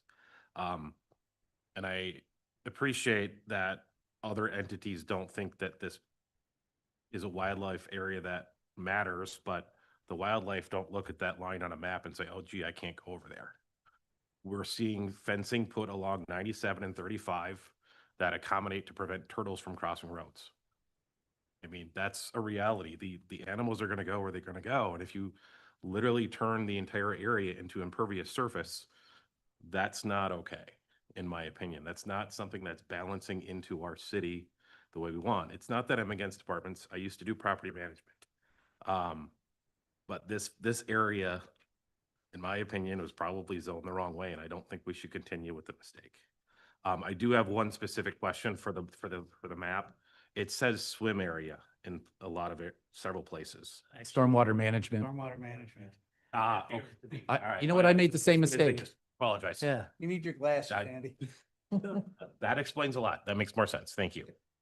And if you don't mind, just I can respond to some comments that were made. As part of the process, Rice Creek Watershed District will require that the stormwater runoff does not change and will likely go down from its current state. And that's what this, I brought that up because that's what the stormwater ponds are for, to control runoff. And even though you have up to 25% impervious surface, that water will go into those ponds and then be metered out so that the pace of the water infiltration is at or below its current level. It's also a city build requirement that you cannot have any runoff come from Correct. your Yeah. development. Yeah. Yes. I, So, I will just say, I've dealt with Rice Creek Watershed in the past, and the problem is when you're the lowest spot on the map, you are the final spot when the heavy rains come. Mhm. And even though you plan for what you're supposed to plan for, it gets worse. And when we get the 100 and 500-year floods, taking up that much impervious area in a wetland like this, whether it's wetland now or not, it is the natural buffer that this area needs. Thank you. So I don't live on Clear Lake, but I live on Forest Lake and North Shore Apartments, which is a fairly large complex over there. They have no dock and they seem to get along just fine. And it seems that all the neighbors like that also. So just, that's one comment. I'm a little disappointed you don't have a builder because what we could see next could be radically different than this. So that doesn't warm the cockles of my heart, as my mother would say. I have a lot of concern on the traffic in and out going down. I believe that's Everton. I always screw up the streets over there. I apologize. It goes into a neighbor and dumping 200 and some apartments onto that site. It's a side street. It is not a thoroughfare. It's not like 61 or 97 or even North Shore, which we got more dumping on, the whole apartment dumps on there. It's not a problem, but there's nowhere to go except, I believe I measured it today, if I understand it right, about 300 feet from there to the light. So you get about 10, 12 cars max stacked waiting at the light, which seems to me it's not going to go well. So I realize that development will probably happen here. I mean, we know that it's eligible, you know, they can do auto repair there, auto sales, they can build a bank, they can put a restaurant and a bar in there. All that's allowed in the zoning district. So you may be the least of the evils, but I think we have a long way to go based on what you presented today when you don't have a partner yet. This zone does require underground parking, so as Steve said, as part of the PUD, you probably looked at Ville garages instead, but I think that needs to be looked at seriously also. And I think that kind of ends my comments. Last thing about a PUD is designed to give some flexibility to a developer. But in return, there should be significant specific benefits to in return for that flexibility. I grant that this is very, very preliminary, but I don't see those yet. Commissioners, any other comments? Staff, would you like to see any other comments from us? Any concerns, any issues we did not discuss? No, I think this has been thorough. Just want to remind everybody in this room that the man sitting to my left will be up there on Monday for the city council, and you're all welcome to come and provide additional comment for this being heard at that city council meeting. I'm sure everybody would like to have that opportunity to at least go to the city council. They'll be providing kind of the city's comprehensive comment, taking all the comments that have come from parks, the public, as well as this board right here, this commission, and providing like the official, here's our recommendation. So that's Monday night at 6 in this room. And that runs just the same as tonight. It's not a public hearing. Comments will be accepted during open forum, but I will be there to to encapsulate everything that's been discussed tonight, everything that's been in the record, or anything submitted before that meeting will be entered into the record as well. But again, their decision is non-binding feedback for the developer to determine if he wants to move forward. Mr. Cavan, you have any other comments or any information you would like from the commission or the staff? No, I do not. Thank you all for taking the time. Thank you for coming this evening. Thank you for coming tonight. Thank you for all coming and participating this evening. You're more than welcome to stay for the next item. I know it'll be even more riveting. Like the gift that keeps on giving. Quite frankly, No. data centers is a big deal. So data centers in Forest Lake. Oh. No, No, no, no, no, no. Let's just, no. That's not it. Well. Don't start. you're on the end. We'll let the room clear for a minute here. Thank you. Thank you all. How you doing, Pat?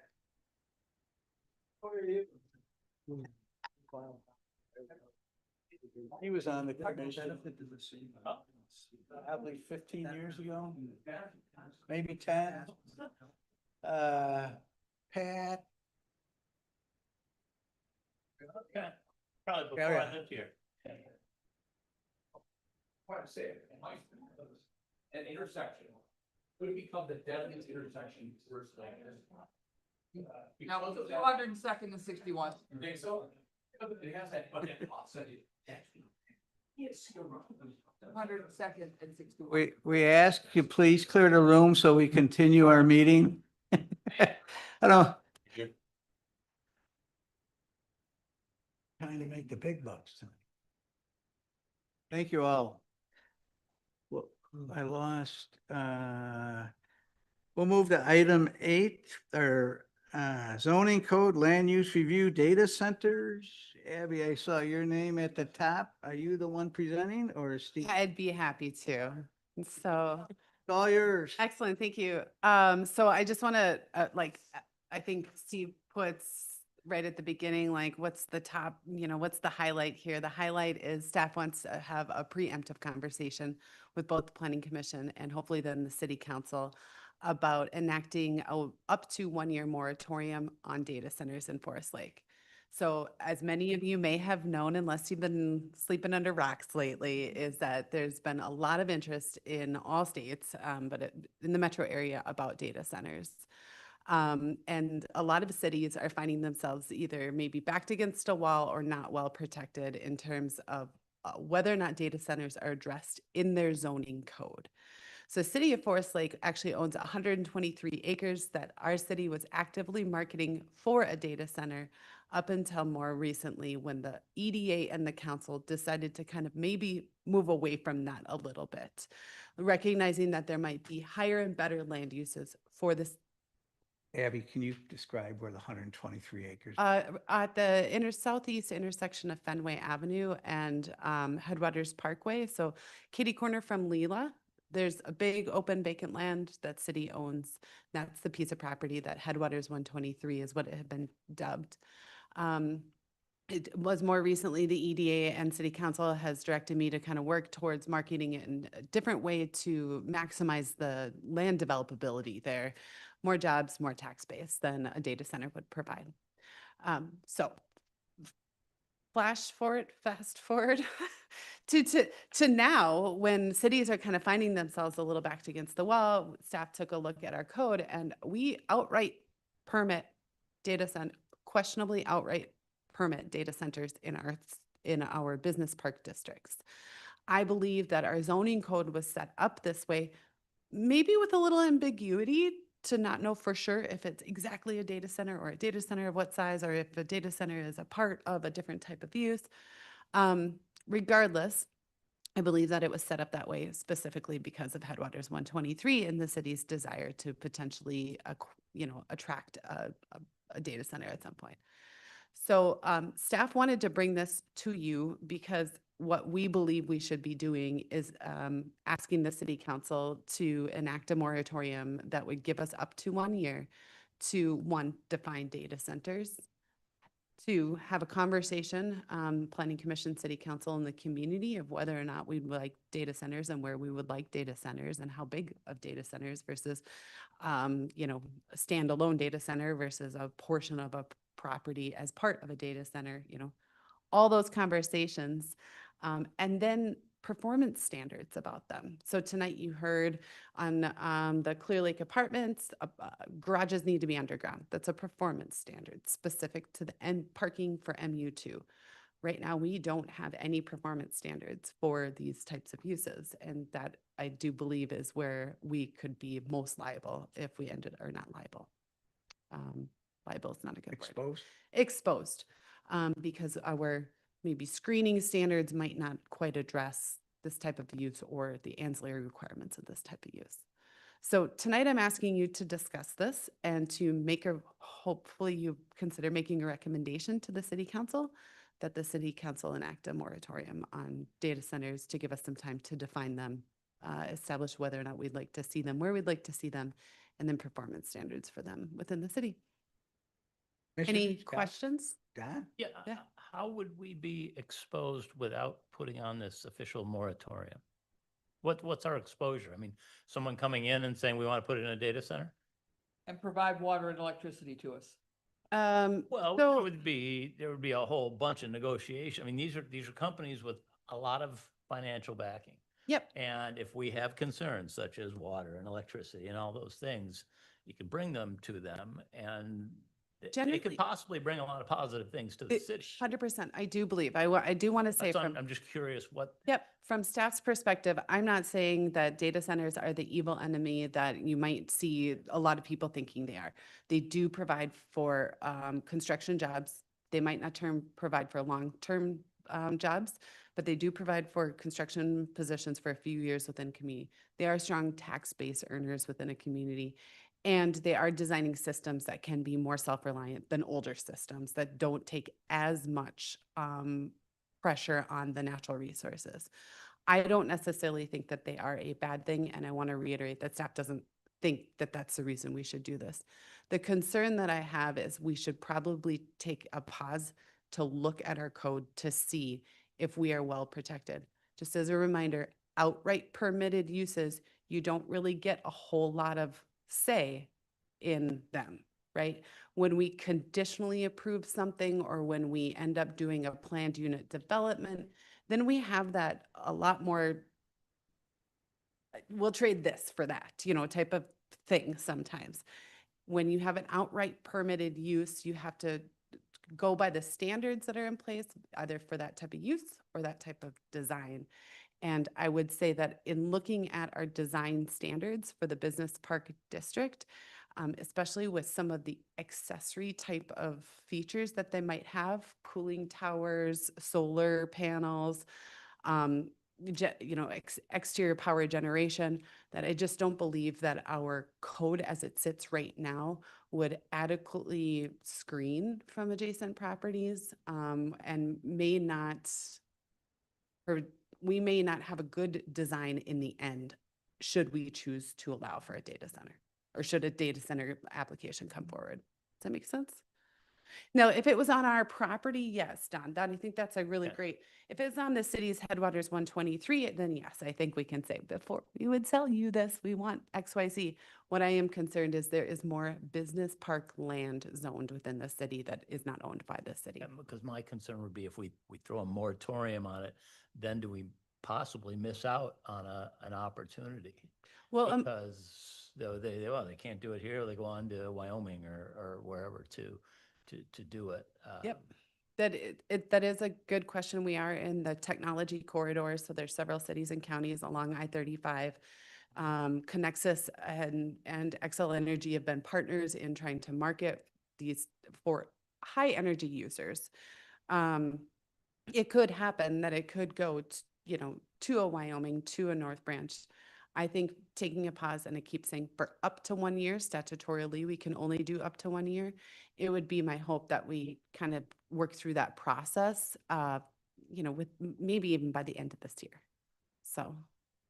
And then we could shorten the moratorium then, end the moratorium? Yeah, you end after- the moratorium when you adopt an ordinance, or if you want to adopt an ordinance, or you just say, nope, we're done, we're okay with our code. So is this gonna affect my zoning corridor or updates? Everything affects your zoning code updates at the moment. Just wanted to hear it live. Yep. All right, other comments, concerns? I definitely have some concerns with the length of time, a full year for it. I think we could be missing the boat if they're looking to develop in this area. There's a long time to go, especially if they're doing it. I only included that to point out the statutory requirement. We don't actually have to state any time in the, I may have put recommendation for a 1-year moratorium.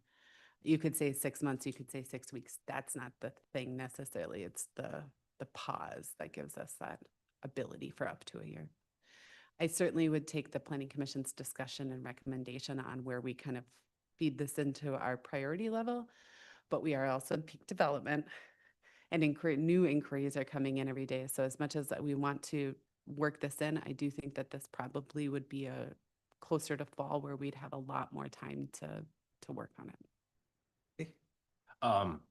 I think it would be very citizen friendly to make sure whatever ordinance changes we do include that we do not have NDAs as part of these negotiations.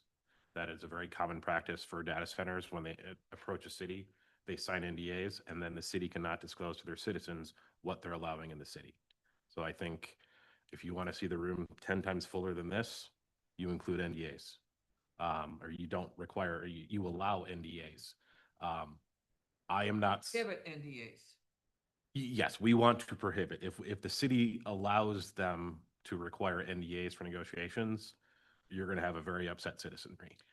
Sure, I will say that's generally not something you'd put in your zoning code, but that is something that I think that I can take and bring to the council in regards to policy, city policy. Because I think why I do think it's important to do some type of moratorium to get our ducks in a row is, what if we were talking about a data center on the Clear Lake land? I mean, that's not a very good use next to a bunch of residential and wildlife. So I think it's important for us to make sure we get this right, hitting pause.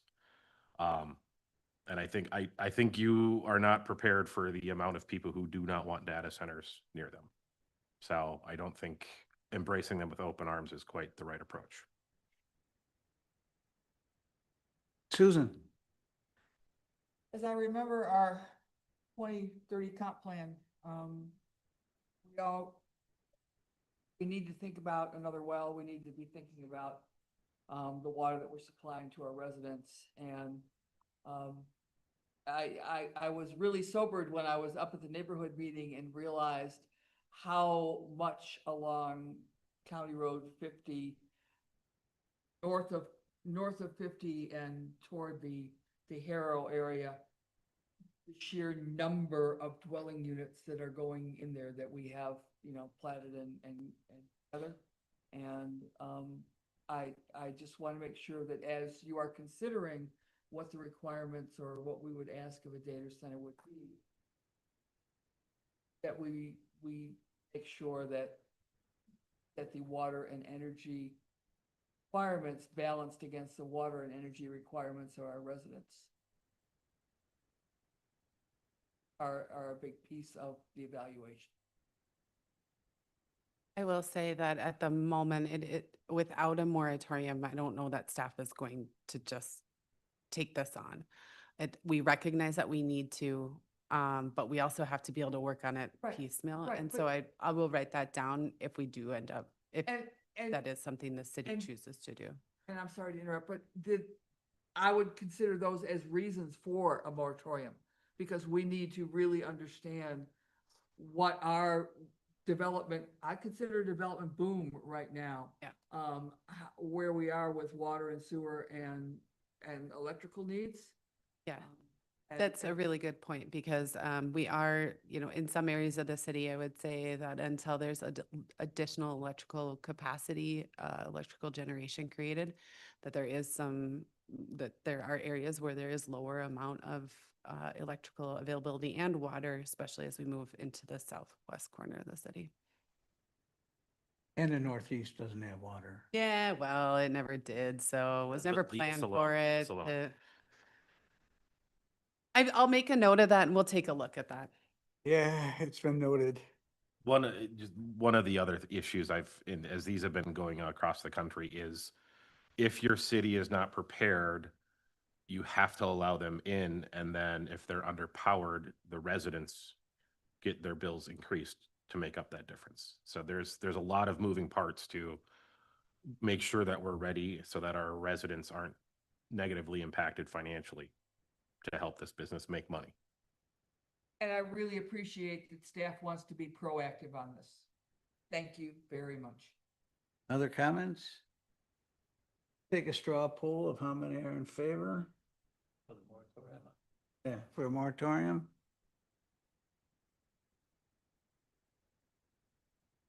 I think we're in favor. Is that all we need tonight? Well, and I put it on as discussion, but I would like it if you made a motion for a recommendation to the city council. I will make a motion that we do up to 1 year moratorium for the city to analyze and develop a data center plan. I have a motion. Do I have a second? Second. I have a motion and a second. Any discussion on the motion? Any discussion? Hearing none, all those in favor signify by saying aye. Aye. Opposed? Abstentions? Motion carries unanimously. Thank Anything you. else you need, Abby? Not at this time. We'll keep you posted on that and what kind of our timeline on that plan will be. All right, thank you. We'll move to number 9, our updates. We'll start with our honorable councilperson Larson. Evening, Chairman, Commissioners. It's been a little while since we've met. I hope everybody had a nice holiday. Not pertaining to the commission, but I'd just like to say that I was at the inaugural of the farmers market out here in the lot, and it was fabulous. Great response. Lots of people, a lot of vendors they want to bring in, but they don't want to have 9 people that are selling bread. So they're kind of moving it around a little bit. When is Yep. that? Pardon, sir? When is that? Saturdays from 8 until noon, and July 11th, this coming Saturday, the corn will be coming to this farmer's market. There you go, you got it straight. The other thing is Arts in the Park has been phenomenal participation. The weather's been cooperative to a point. It's been hot and stuff like that.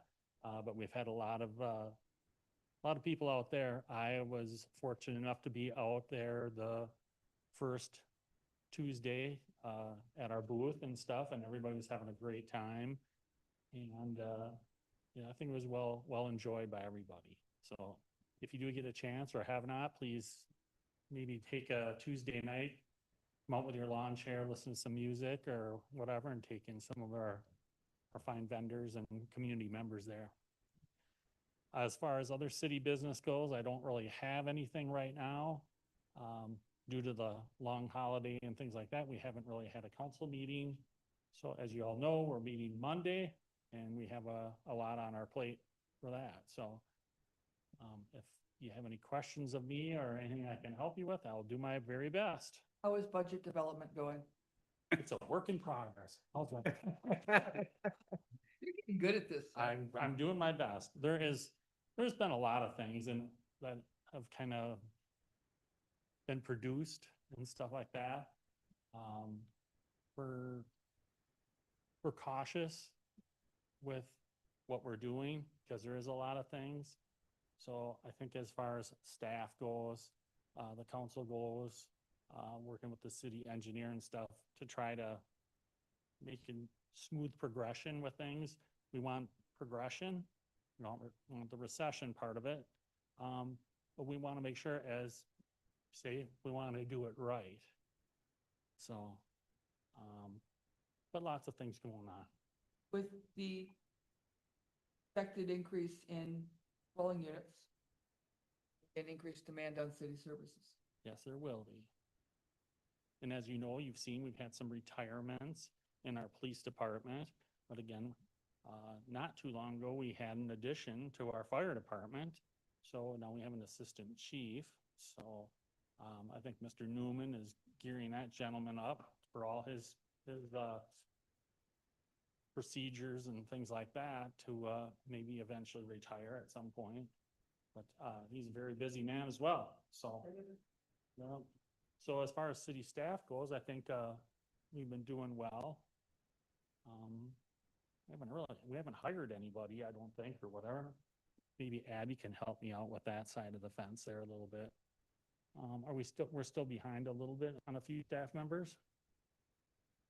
I mean, I think the city has filled all positions that councils prior to prior to the 26 budget. So positions approved in like 24 and 25, I think that they are all filled. On the administration side, I can't speak for PD and fire. They do their own thing. We do have at least one vacancy in building inspections, but that's been a long-standing vacancy. So we are actually doing interviews later this week. There were staffing requests made to the city council, but the city council hasn't made any determination of whether or not they want to include those requests in the 2027 budget. So Jolene is the official city administrator now. Acting city administrator. Interim. So Acting interim city administrator. is that a vacancy or not a vacancy? It's not a position that the city is actively seeking to fill at the moment, but I do believe the intent is to after the election. Right.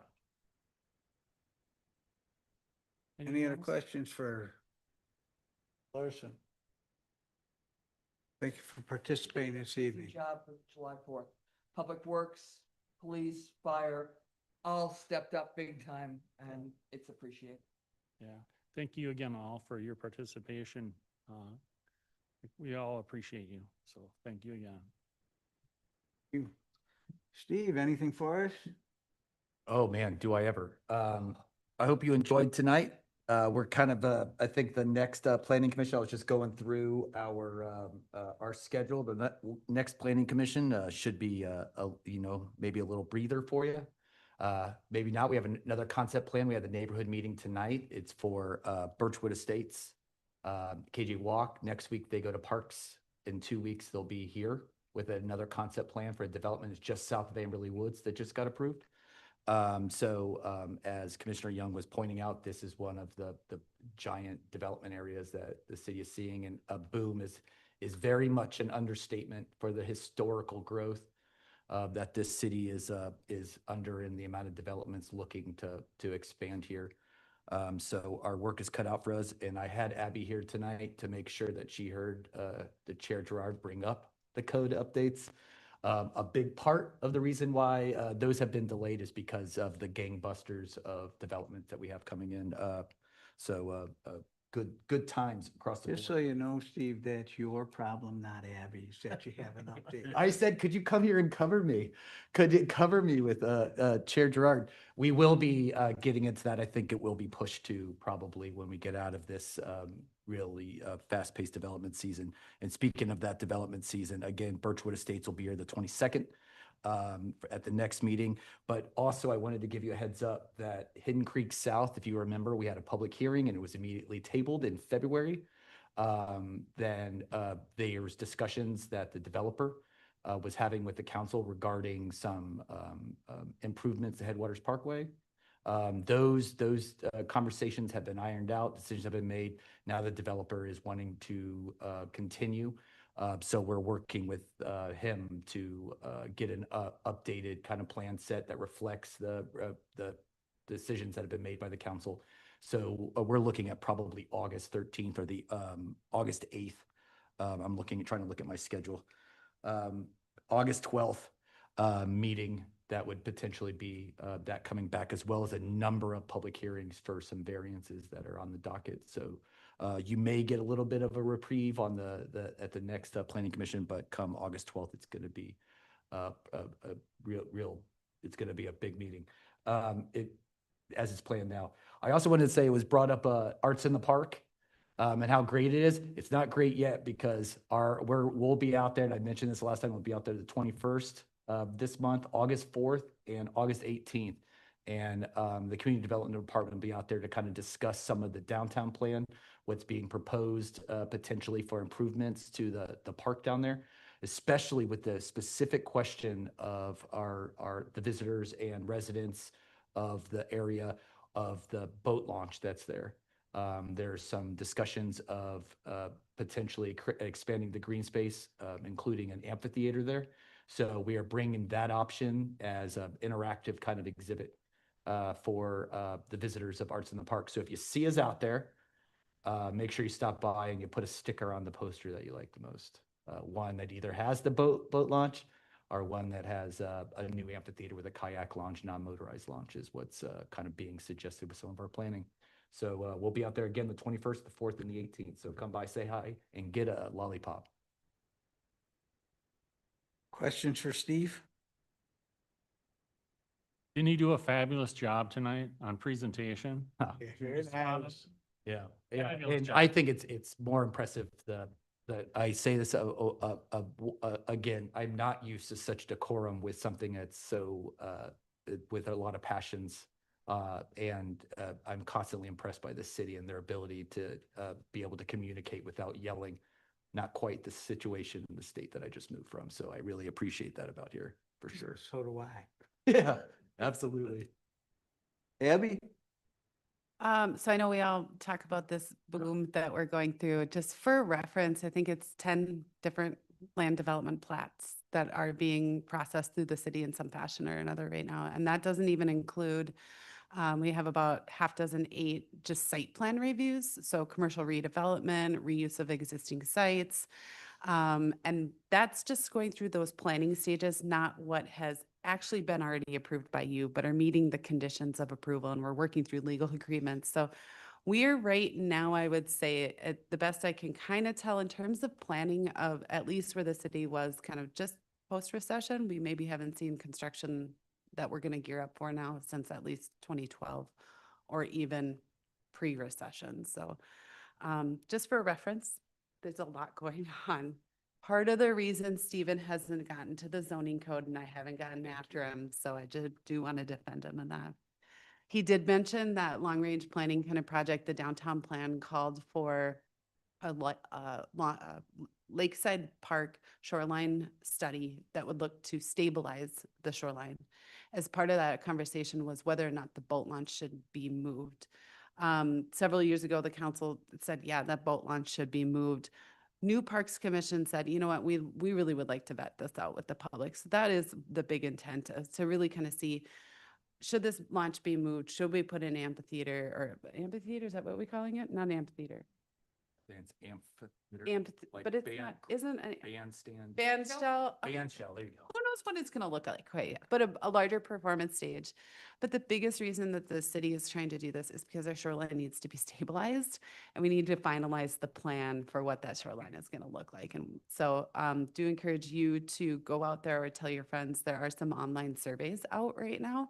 If you're a launch user, there's a special survey, and then there's another one of just users. So other long-range planning things, the city started to work with Washington County on a County Road 50 corridor study. So this is the corner of County Highway 61, where kind of the airport meets and crosses over into Susan's world, or and but where a lot of our development is happening. So that the corridor study is going to look all the way from County Road 60 or State Highway 61 all the way to Manning Avenue. So city staff right now is working with a project management team in the county on what that corridor is going to look like. And so you might see some public engagement opportunities coming out probably closer to fall on that one. Additionally, the city's been working with the cities of Hugo, Columbus, Lino Lakes, and the EDAs of both Washington and Anoka County on a corridor study of Elmcrest Avenue. That's our western boundary. Gravel road right now, but we've got a little bit of asphalt at the top and a little bit of asphalt in Lino Lakes, and development's moving towards it. And so really trying to look at what that corridor looks like in the long run. lots of just in general, long-range planning going because we want to stay in front of some of that development stuff. Next week, the Parks Commission, I believe, will look at an updated, will consider recommendation of approval on an updated parks plan, master parks trails open space plan. So that's out there for folks to take a look at. Got some crinkles over there, Susan? Any questions? I need to take a look. And then I know that there was conversation here about the desire for a joint workshop with the city council. Staff has been in discussions with interim administrator Jolene, with Stephen, taking a look at also just our timeline for comprehensive plan update. I think we'll be aiming for that workshop in the fall to be addressing some precursors to engagement of for comprehensive plan. Also talking about some of the opportunities that the city has in terms of how we can better partner with the Met Council.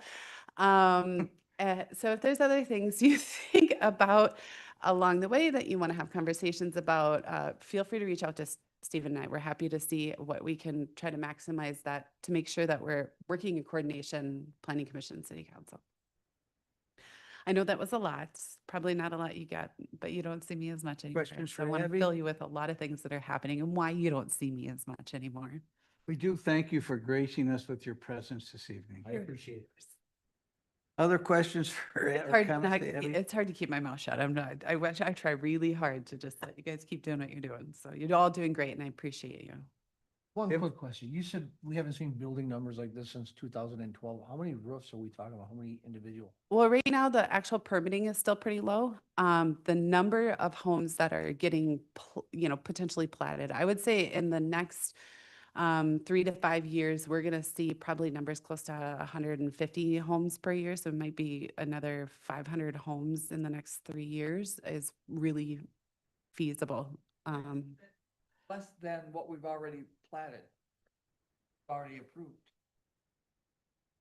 So you think it's gonna take like probably 10 years to build out what we've already? I don't think it'll, we haven't platted 500 homes.